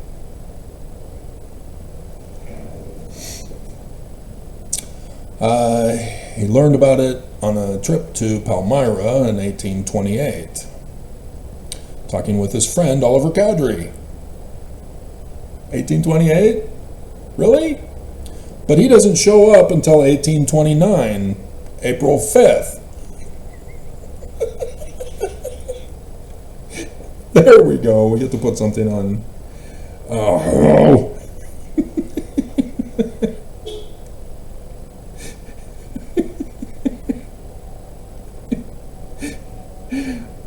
So the Book of Mormon plates are almost finished, February 1829. In 1828, Oliver is telling David Whitmer about the book.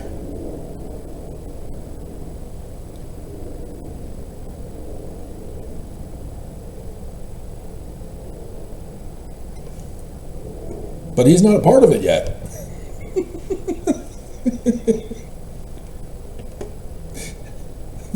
It's very clear. 5th of April, Oliver Cowdery comes to town. Hey, Joseph, how's it going? And then the 7th, yeah, I'll help you. Let's go. Do you see how they're screwing this up by lying about it?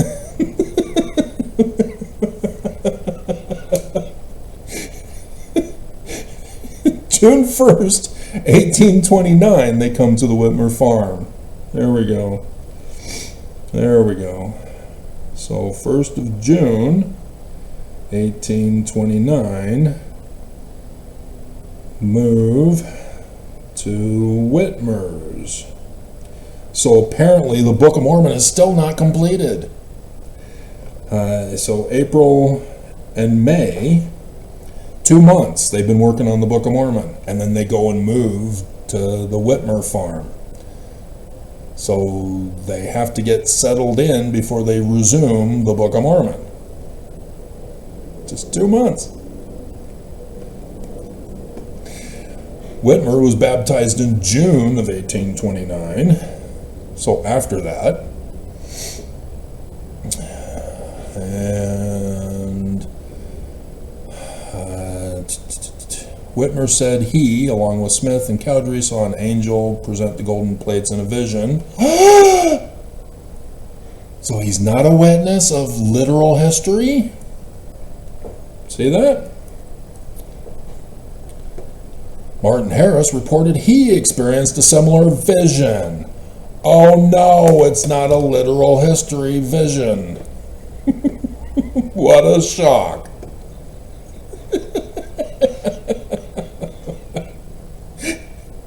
And so, events places this near Fayette, 1828, and yeah, there's a scandal when the church was organized that there were baptisms, and they couldn't have happened because Fayette is too far away from the Manchester farm, and so it was the Manchester farm that the founding of the church was, not Fayette.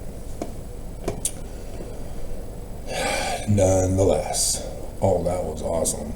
We need to make sure we get this, even though I most likely already have it, but just in case. I am still recording, aren't I? Yes, I am. Oh, this is so cute. You're a cute little baby. Oh, she's so cute.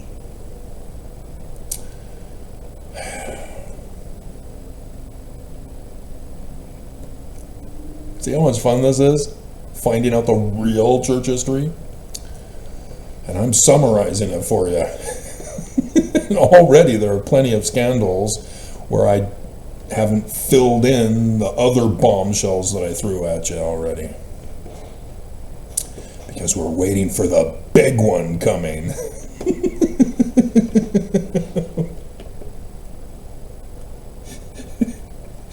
Because the 5th of April, 1829, Oliver Cowdery is reported as coming to Joseph Smith's house. There's her teaser, depending on how long it takes me to get to it.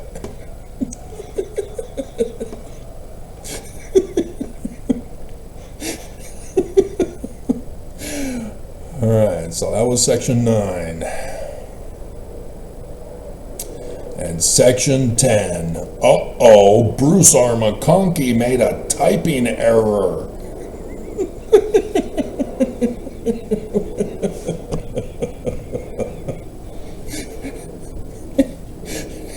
In the summer of 1829.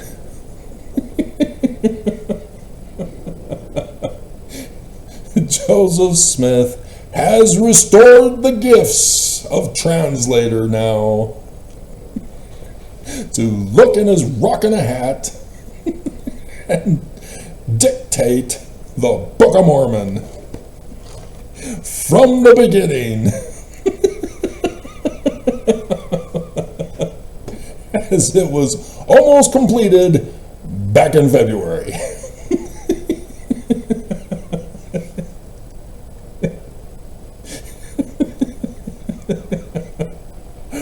And so, yes, this is how they are redoing the 116 pages.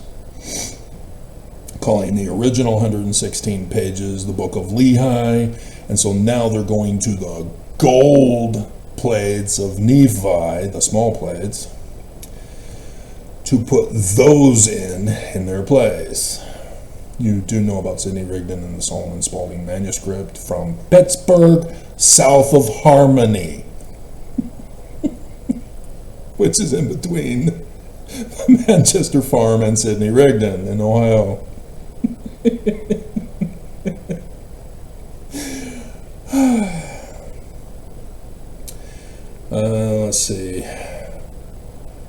And so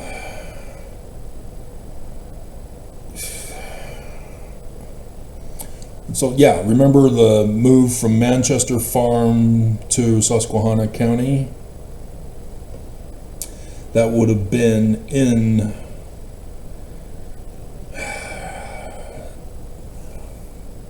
yeah, that would have been 1829. And so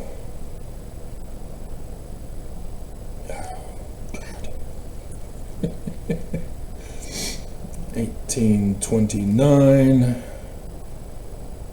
move from Manchester to Susquehanna, PA. Okay. So summer of 1829.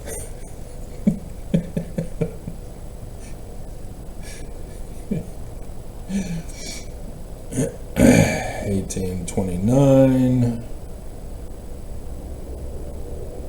rewrite 116 pages. So they resumed, and yet Book of Mormon's almost finished. This is Senior. He finished it, and he's explaining what he did.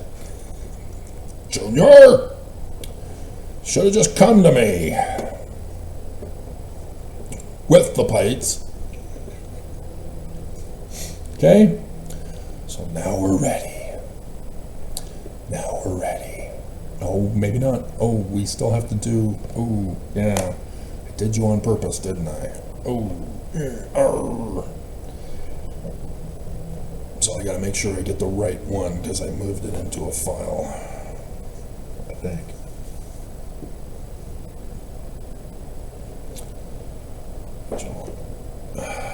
No, Heber C. Kimball is not. That was the Harmony one. Okay.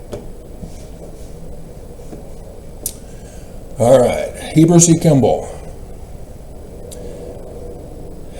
Even though this is his journal entry, and there is no documented evidence to support and confirm any of this.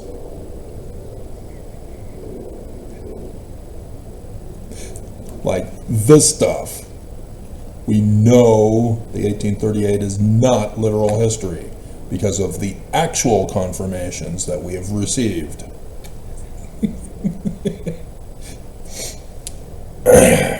So, before the big bombshell. Dun dun dun dun dun dun dun dun dun dun dun.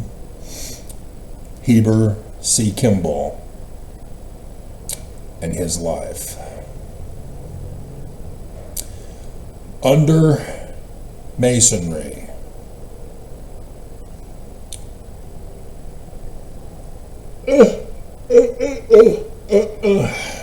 Knowing the facts of early church history now. Now we can again do another video to talk about Heber C. Kimball and his claims. Under Masonry. In 1823, Kimball received the 3 craft degrees of Freemasonry in the lodge at Victor Flats. In the beginning, it was a blue highlight for the link to Victor Flats. Then I did the videos. And it was removed, and red for removed. No longer a link that's legitimate. And then now, there's no link. Wikipedia requires a link here, and they took it out. They don't have a reference.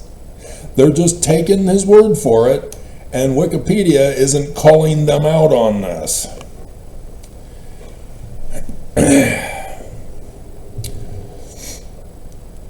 So he's living in Menden at this time from the previous information about him. And so that's this direction, looking at the Manchester farm. It's upwards in the north. So Victor Flats is not where he's living, which is interesting. 1823, he's claiming he got 3 craft degrees of Freemasonry. It's all the same, right? No, don't do that. You need to know the difference between the York rites and the Scottish rites. But both, start off with the 3 degrees, the 3 ranks.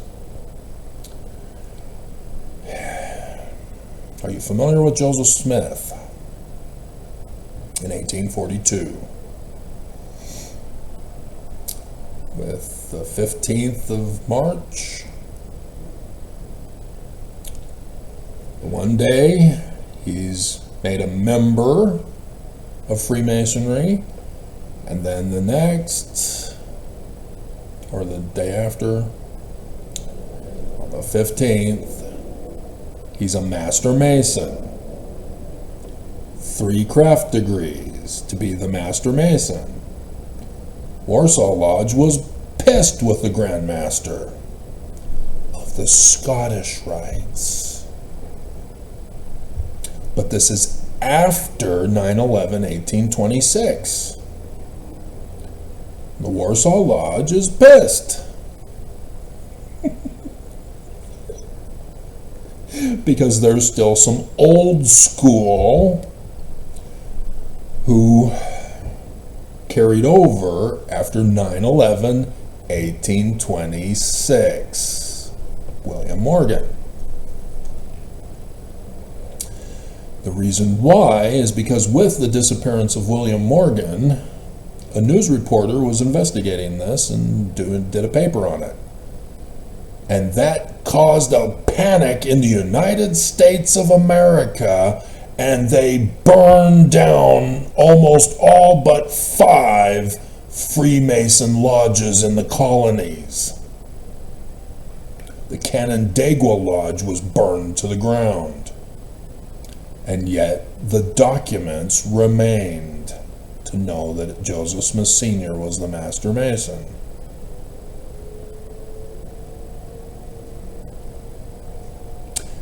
The book by William Morgan is 116 printed pages. Don't count the extra stuff.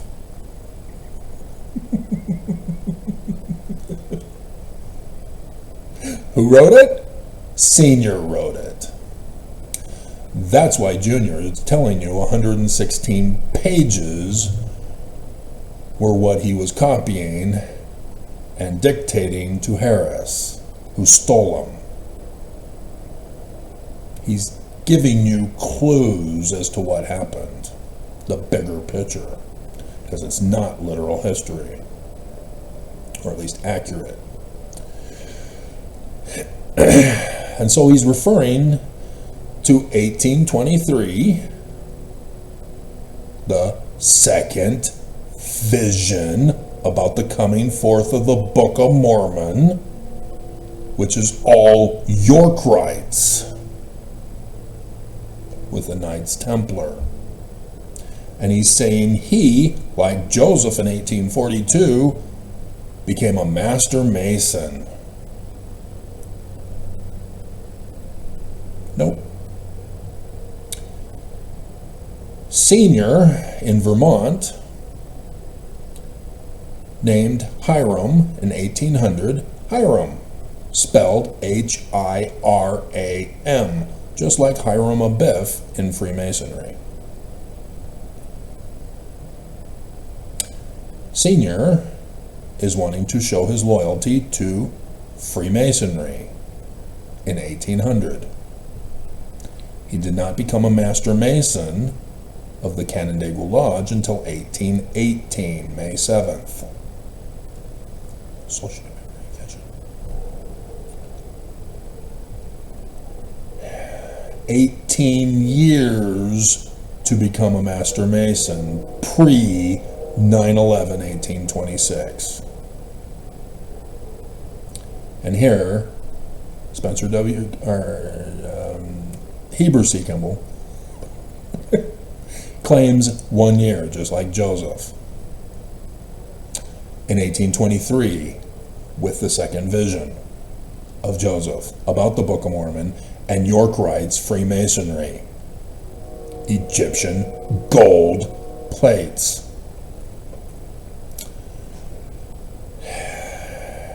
Victor Flats was in Scottish Rites territory.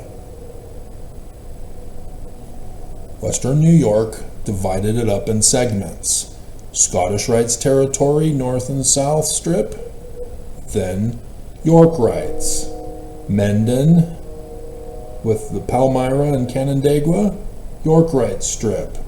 Victor Flats, Scottish Rites. Batavia, York Rites.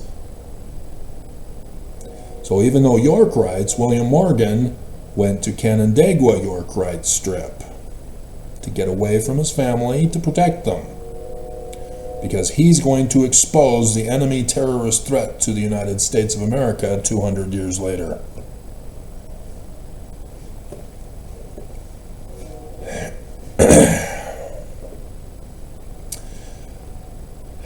In 1824,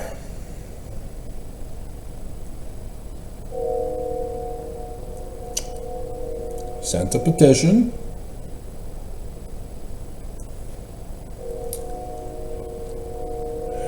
to the chapter at Canandaigua, New York, to receive the Yorkite degree of Royal Ark Masonry.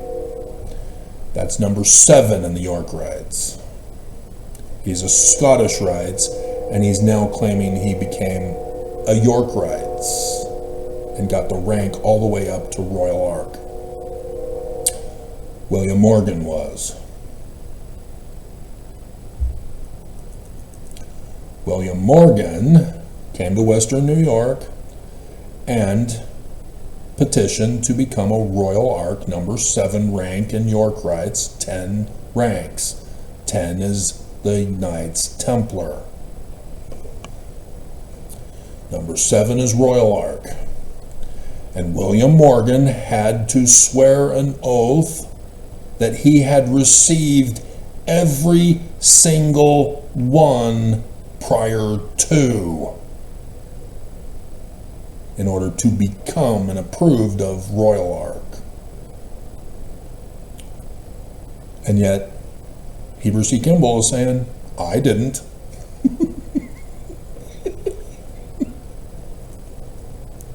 I'm special. But do you see, he knows about William Morgan in 1824. Okay? It's not until 1825 when Joseph goes to the silver mine, setting up for what's about to happen here. So it does seem that Senior is wanting to protect Junior in the beginning, so that Junior doesn't know, so thus plausible deniability. But for that first year working on the book, Junior would attend their meetings as often as occasion would permit and knew about William Morgan, not Hiram and Palmyra.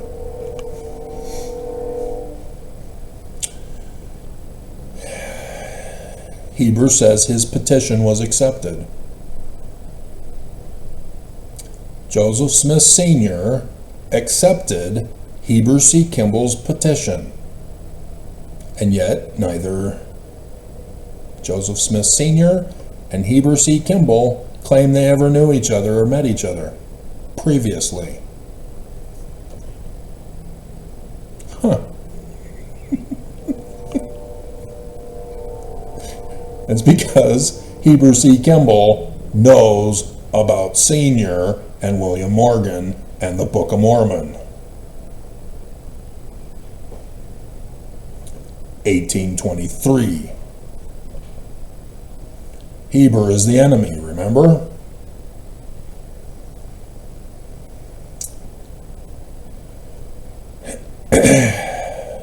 But despite his petition being accepted, he claims the documents were destroyed because of anti-Masons that burned down the chapter building in Canandaigua. 9/11/1826, and it was actually in 1827, at the beginning of the year when the reporter put out his paper. All but 5 in the colonies remained. And yet, we know that Joseph Smith Sr. was the Master Mason of the Lodge because the records were kept. He preserved the records and preserved the 116 pages and had them shipped off to Sidney Rigdon to continue to work on the book. And then wrote a book claiming to be by William Morgan. That's exactly 116 printed pages.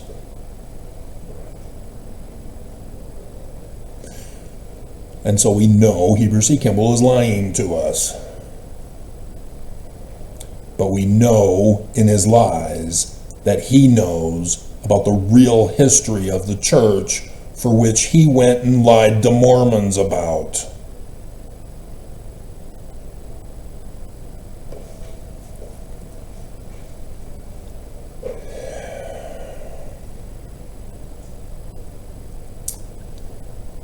So, they also expose that he petitioned to have the lodge in Nauvoo in 1842. He was the one doing it, not Joseph.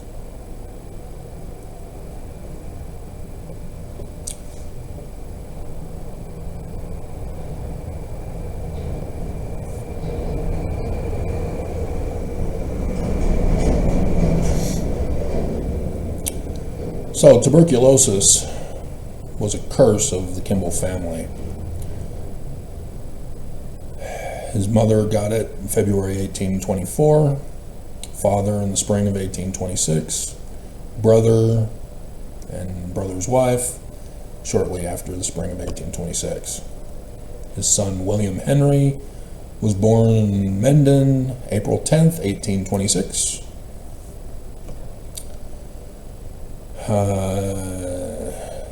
The first child to survive. And his wife, Helen Marr, was born August 22nd, 1828. Oh, his daughter. Oh my God. She survived. They do not list the child he had with another woman, not his wife, in 1829. Only those of us who have ties to the Kimball family are able to obtain this super sacred secret information about the infidelity of Heber C. Kimball.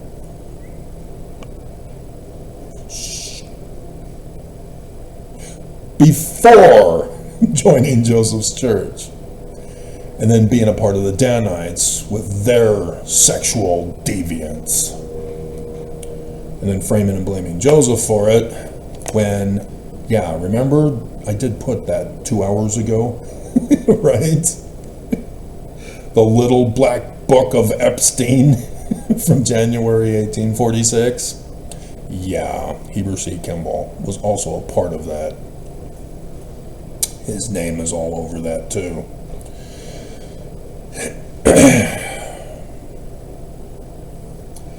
And so this is also important because he knows and he's the enemy. So apparently under signs in the heavens, and so signs in the heavens involve the planets, the sun and the moon, constellations. Kimball claims to have witnessed a miraculous event on the 22nd of September, 1827. Oh! That's a coinkydink. According to his autobiography, he subsequently learned. Yeah, he's writing it in his journal in this valley that on the 22nd of September, 1827, he had a vision. And that, I later learned that it's when Joseph Smith got the plates from the angel Moroni. It was Nephi. He knows this because Willard Richards changed it to Moroni. It was published as Nephi in 1842 in the Times and Seasons, along with the Church of the Latter-day Saints. So, he had seen a white smoke arising on the horizon.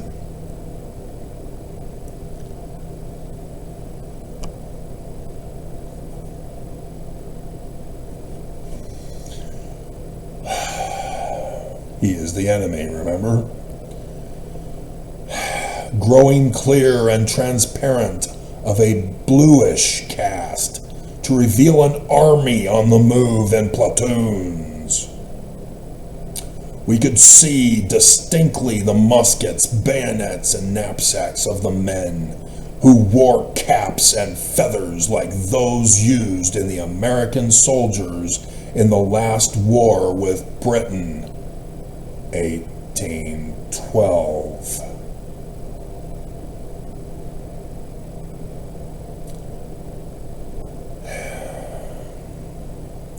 Plagiarized in the Book of Mormon, the late War of Napoleon, where Hebrew chiasmus was discovered by John Welsh, the founder of Mormon apologetics, and where William Morgan learned about the Illuminati infiltrating the United States of America into the Scottish Rites Freemasonry to form a coup plot 200 years later. Armageddon. The day that shall burn as an oven. And Joseph Smith adds, they, the Danites of verse 1, that come shall burn them.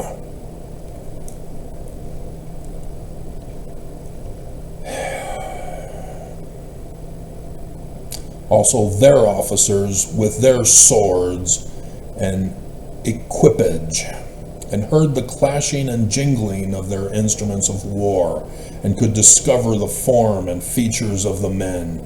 The most profound order existed throughout the entire army.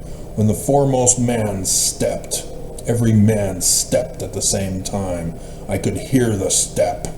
When the front rank reached the western horizon, from the east. The Constitution will be saved as prophesied by Joseph Smith, but it will not be saved in Washington. Ezra Taft Benson, BYU, took it out for his conference talk.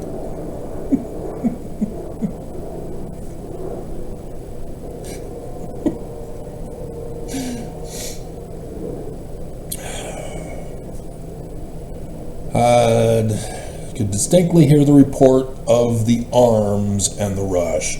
No man could judge of my feelings.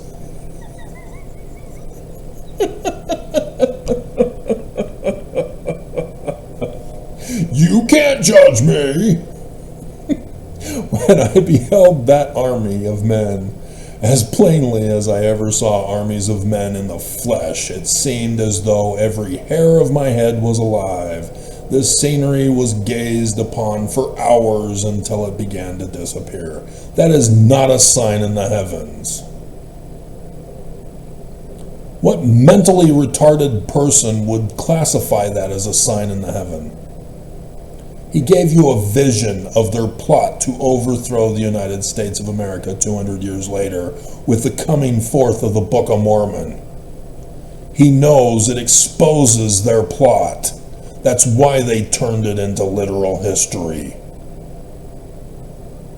So that you can't see it. You do know John Cena in the WWE, right?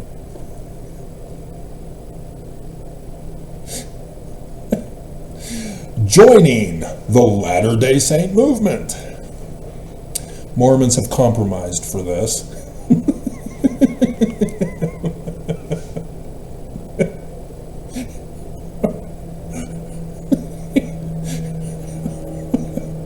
While in New York, Kimball joined the Baptist Church. Okay? Not Methodist of Brigham Young. And was eventually baptized, 3 weeks later, 3 elders from the Church of Christ, the original name of the Latter-day Saint Church founded by Joseph Smith, visited the house of his friend Phineas Young. Oh, the older brother of Brigham. An older brother. He had several. They're in Mendon. They don't tell you who these guys were.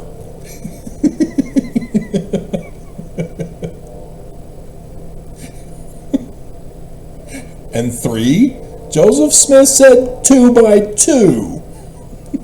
What are 3 doing? And it's actually 4, according to Brigham Young. And they were from Indiana. Wait, no, there's nobody from Indiana yet. What are people from Indiana doing involved in all this?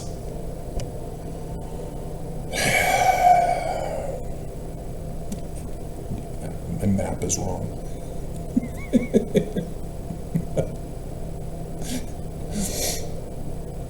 Kimball visited the house at this time and was impressed with the church teachings. Was he?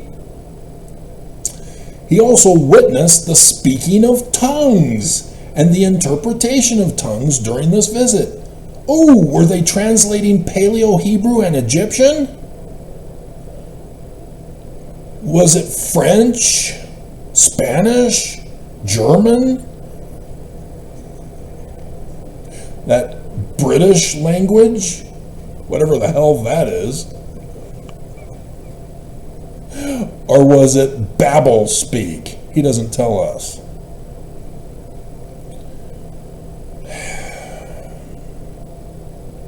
He claims to have been visited by the power of God.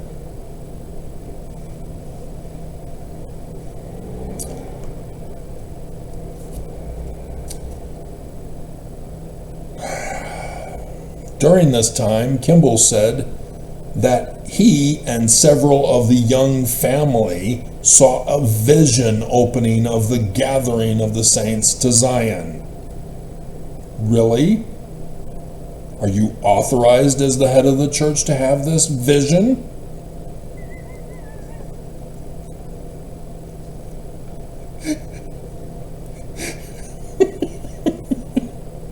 He was inspired to travel to Pennsylvania. Why? Where he can visit at length with the elders. And was accompanied by some of the Youngs. They stayed 6 days with the elders and witnessed more miracles, such as speaking in tongues and the interpretation of tongues. So do Baptists believe in speaking of tongues? He was baptized into the Baptist. No.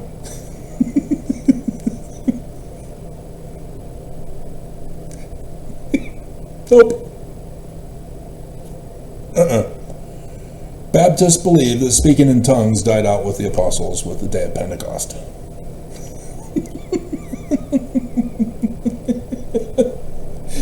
Modern Baptists do not publicly do speaking in tongues, but in private,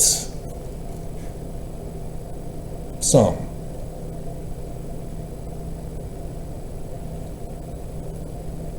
Okay? So it's other Christians that are involved in the Babel language, speaking in tongues. That's not what it is. It's actual languages that are different from yours. Thus, you need an interpreter, because you can't speak in tongues if nobody can understand you. And so those Babel language groups, they got it all figured out. They have one person babbling up a storm and then another guy giving the interpretation. I'm unaware of the babbler saying, "That's not what I said."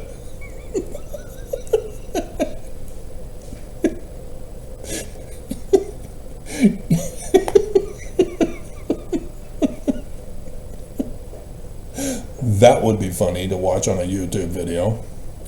We already have the one televangelist guy healing a wheelchair-bound person and knocking them to the floor and then walking away. They never got healed, by the way.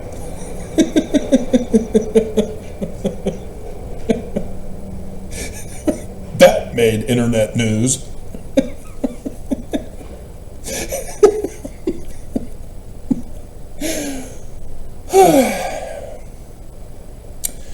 And so, on April 16th, 1832, Kimball was baptized by Alpheus Gifford in Menden.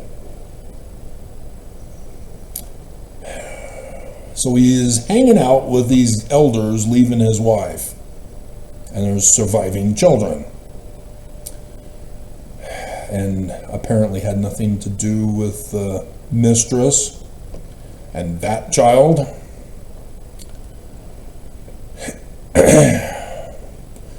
They followed 2 weeks later. After the confirmation, she followed Violet, his wife. After the confirmation, the elder offered to ordain Kimball to the priesthood. Kimball said, "No, I don't feel I'm ready. You joined the church, you're now perfect. And you don't feel ready yet?"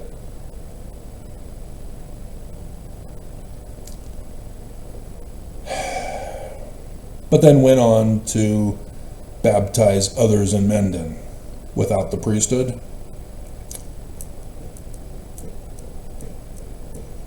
He's not an elder because he didn't feel he was ready, but then goes and converts 30 more and baptizes them without the priesthood.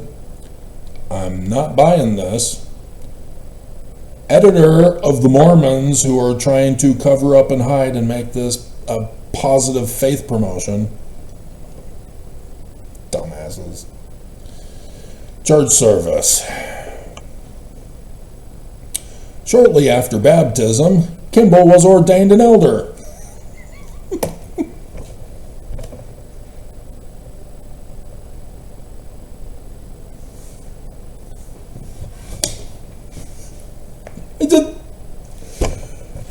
You try to cover up and hide by rewriting the truth, and you botch this?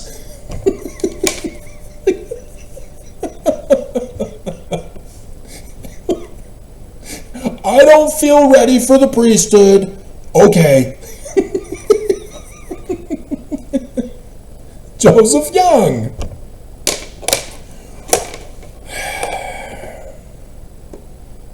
And so, yes, he began proselyting. 30 more people were baptized. He and Brigham brought in a bunch of people. 1832. Do I need to repeat Benson, in 1832 talking about Section 84 in September 1832. What September? What date in September?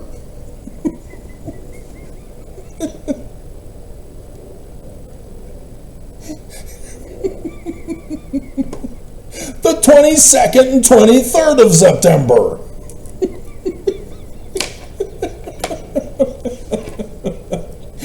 Missionaries converted by Brigham and Heber in droves were lying about Joseph Smith and the Book of Mormon. Heber knew all about it.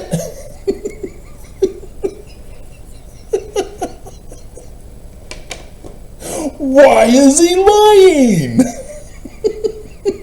He put the whole church under condemnation.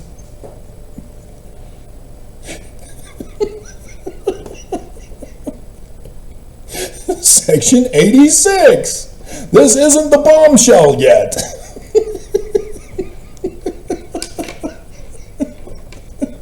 This is just a repeat in a different format of what I've already been going over. But I've already gone over the bombshell as well. But we're putting it in the context.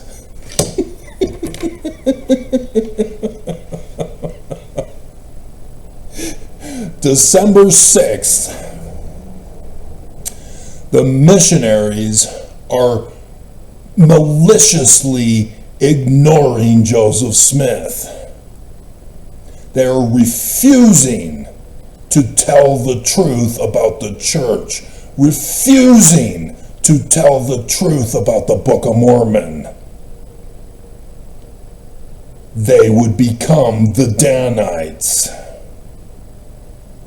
the order of the Danites, with the 200-year-old plot to destroy America, as prophesied in the Book of Mormon, with calendar dates and clock times. Joseph Smith now calls these apostates.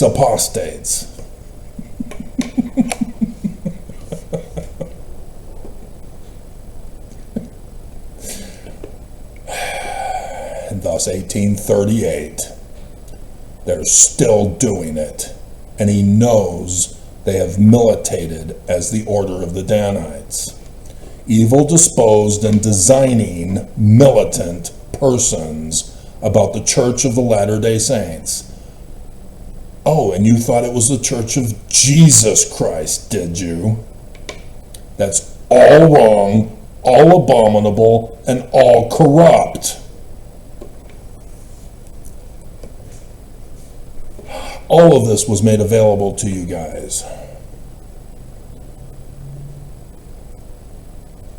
I left out some of the more complicated stuff that you could not have known, and summarized some of them, like the York Rites and Scottish Rites and Knights Templar. But you still should have said, wait a minute, with what is given to us in the chronological time frame.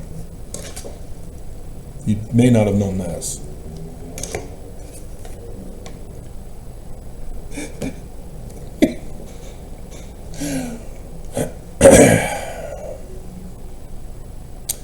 And so, yes, we know what he was up to in regards to 1838.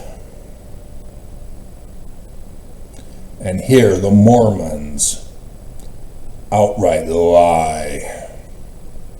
On February 14th, 1835, Kimball was ordained a member of the Quorum of the 12 Apostles of the Church of the Latter-day Saints. Parentheses, renamed the Church of Jesus Christ of Latter-day Saints in 1838. Really? Find the document, you dumbasses. Oh, well, we've got this journal entry of the Danites who said that, yeah, that was the name of the church. Joseph Smith said it. It's 40 years later. Section 115 is a forged document 40 years later and put in Brigham Young's final Doctrine and Covenants in 1876. That you need to pay attention to also. When did the scriptures get put into the sections of the Doctrine and Covenants? Which edition?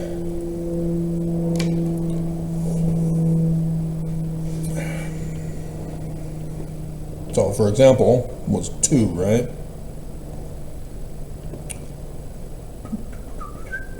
Well, 4, but no, that was 2, right? Yeah. This is the 1838 visionary account published by Joseph Smith in 1842. So section 2. When did section 2 get put in the Doctrine and Covenants? Because it wasn't the 1835. So for that, oh, so close. Just 3 more hours to go.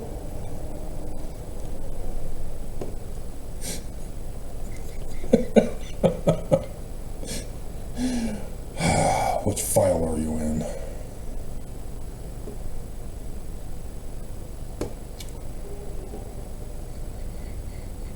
That one.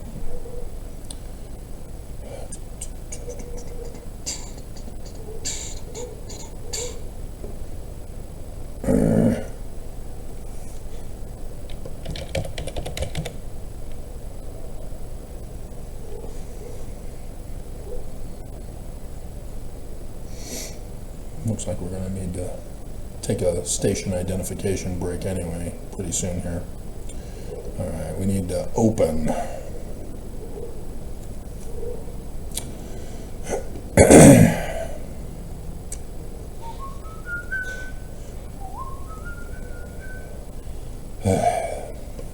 One more week until I can cut my hair again. And this has been a problem the last several times. I keep forgetting to trim this down. Bad hair day. All right. So, 1844. Joseph Smith is dead. Brigham Young takes over his church. Other people go their own way. So Brigham Young, to solidify his position among those he converted to the wrong name of the church, the wrong religion. Remember, Danites, they lied. Puts in section 103, 105, 112, 119, 124, 127, 128, 135. Nope. The year before he died. There it is. 2, 13, 77, 85, 87, 108 to 111, 113, 118, 120 to 123, 125, 126, 129 to 132, and 136.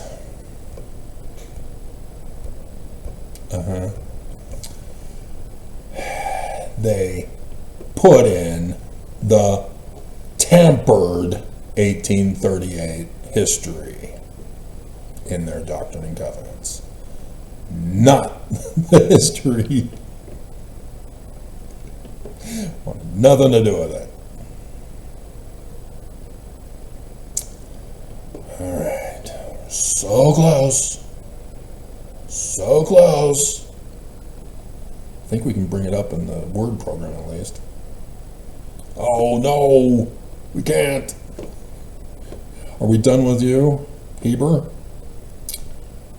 We done with you?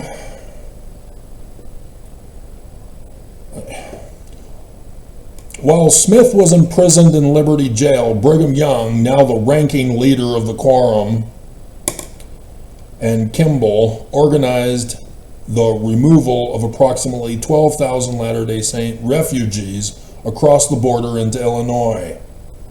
No, the Joseph Smith papers has Joseph Smith ordering, "Stay in Missouri until I get out."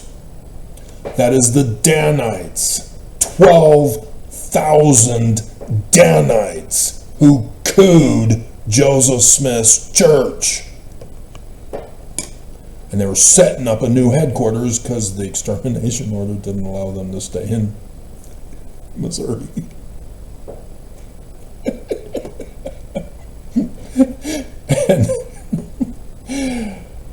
and they incorporated the township this time.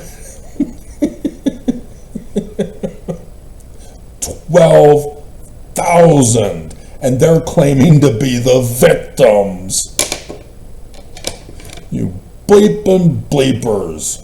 Okay, now we can bring you up in preparation for it. Okay, all right.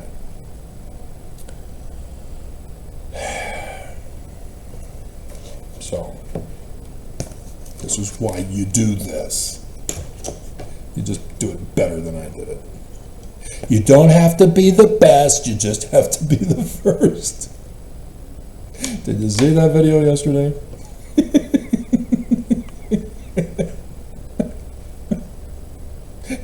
I know, I said I'm the best.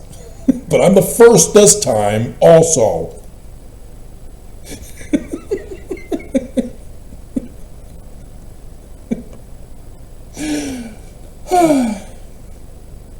So, October 1825, he's staying with the Hales in Harmony, north of Pittsburgh, for the silver mines, pretty much right next door, far away from the Bainbridge location that is no longer called Harmony.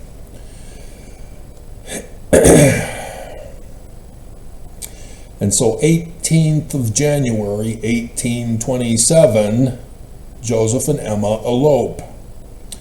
September 22nd, 1827, Joseph Smith gets the golden plates.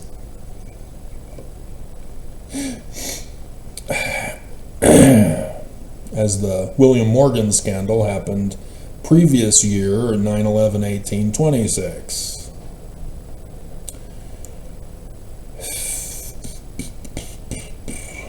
So, December to February, Joseph Smith starts copying the plates. He's not translating nothing. He's copying the original document because Harris wants to be a part of it. And so he is not allowed to have the original 116 pages. Senior makes him copy them, and then he dictates them to Martin Harris, who believes he's reading from the plates through the rock in his hat. That's why the sheet between them.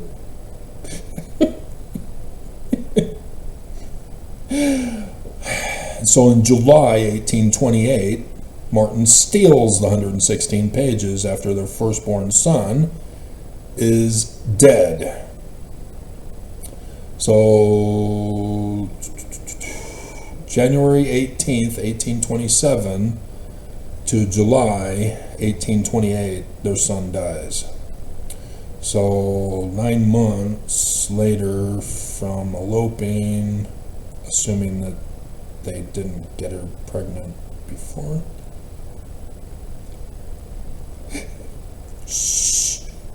Yes, the baby is being born early.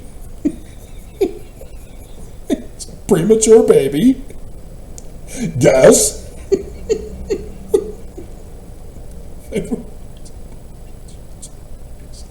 October 1827, right?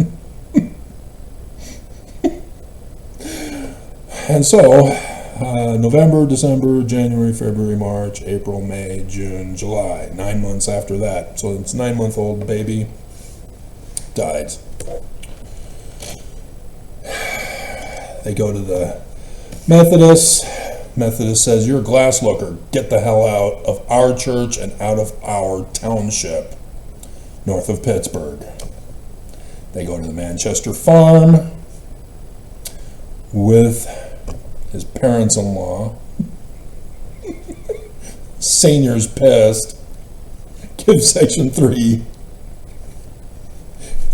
and cast out Joseph to Susquehanna County.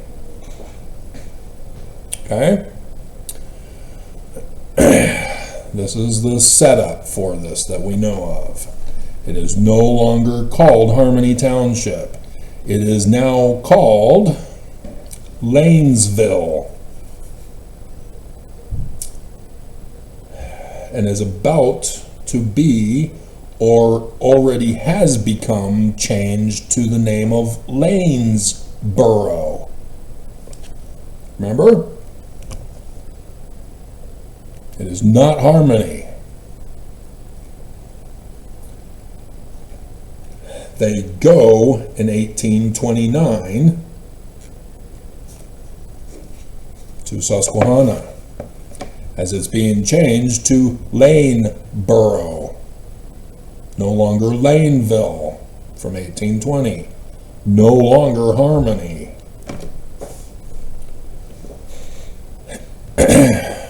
Here's the bombshell, guys. The climax of the movie. Can we do it in less than 12 minutes before I have to stop the video? Can we do it? Agreement with Isaac Hale, 6th of April, 1829. Oh, crap.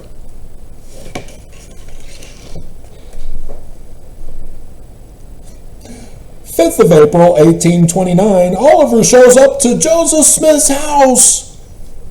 Remember? And the 7th, oh, Joseph Smith finally begins to retranslate, except no, he doesn't. It's later in the summer.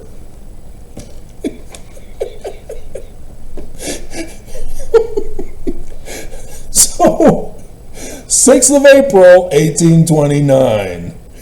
An agreement with Isaac Hale, Daddy.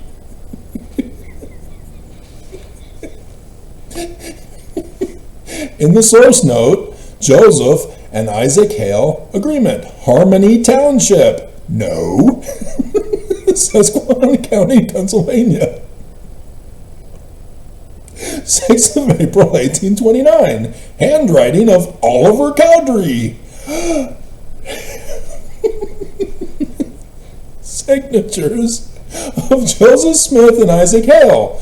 Pay attention, because in the coming days, the church is going to find out about this video and change all the records online. Again.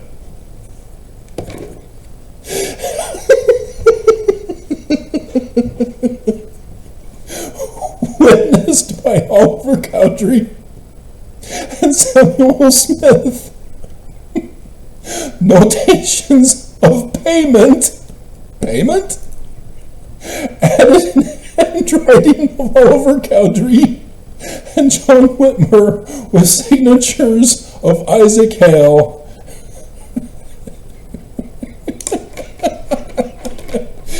From the Church History Library, put in the Joseph Smith papers.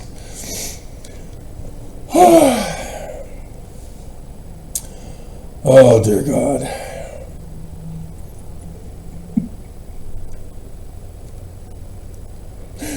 Less than 10 minutes. Can we do it? This agreement made and concluded on this 6th day of April,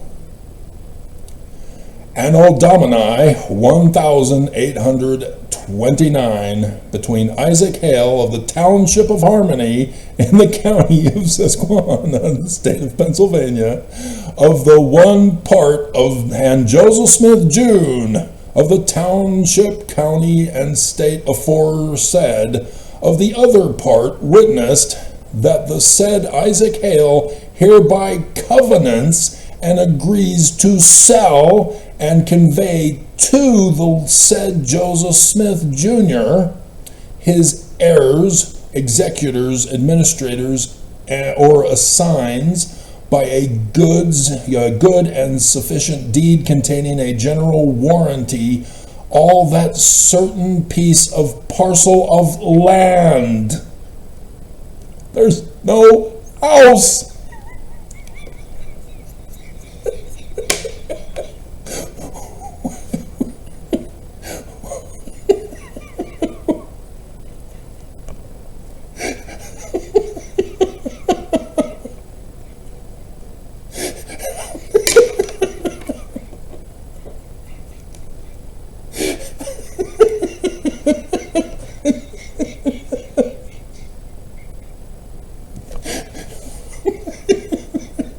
And so it goes over the land description of the boundaries for it.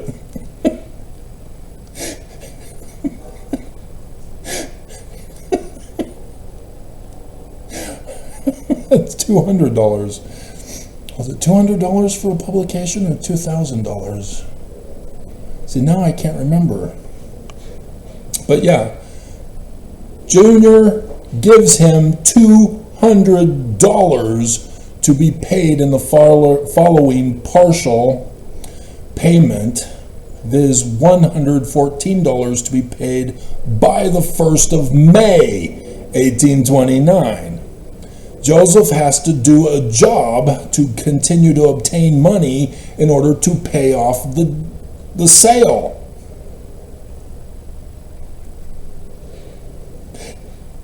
No house.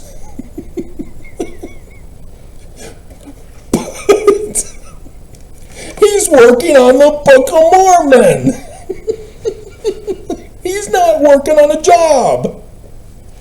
Martin Harris shows up to again be the payment for the publication.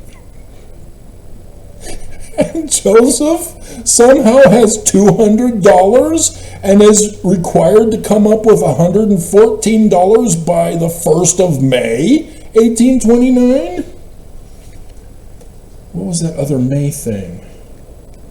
2nd of May, 1838. Okay, that was Joseph Smith history.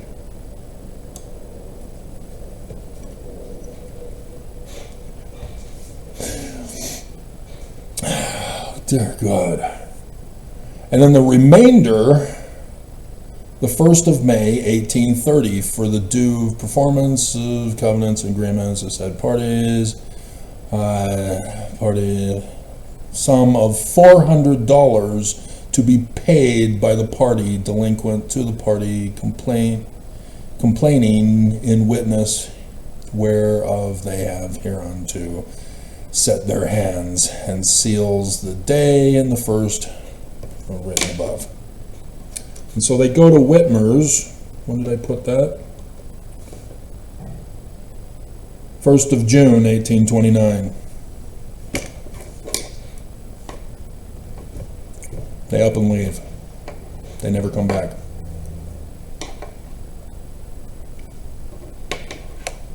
No house. And he abandons it for the Book of Mormon. And the Mormon thought he got me. When he pointed this out to me, oh, there's a Joseph Smith Papers on the internet. Thank you. And thank you for that. I've got the picture of it because they make it available.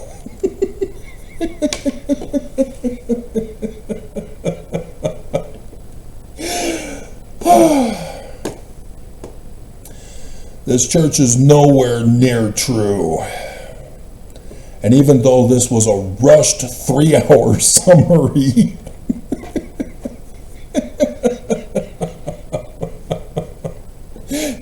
this is a church history you knew nothing about. You heard it for the first time from me if you endured to the end of this video. This is what the church does not want you to know the truth about. That they are the enemy who are coming right now after they finished all their test runs to destroy all mankind, to overthrow all the world governments, to steal money in the multi-trillions, to destroy the economies of the world. And you're focused on Wade S. Christofferson getting arrested today and being charged officially. Bye-bye. A very inconvenient diversion tactic, I should say. Oh, dear God, it's already 9:30. This is going to be a nooner.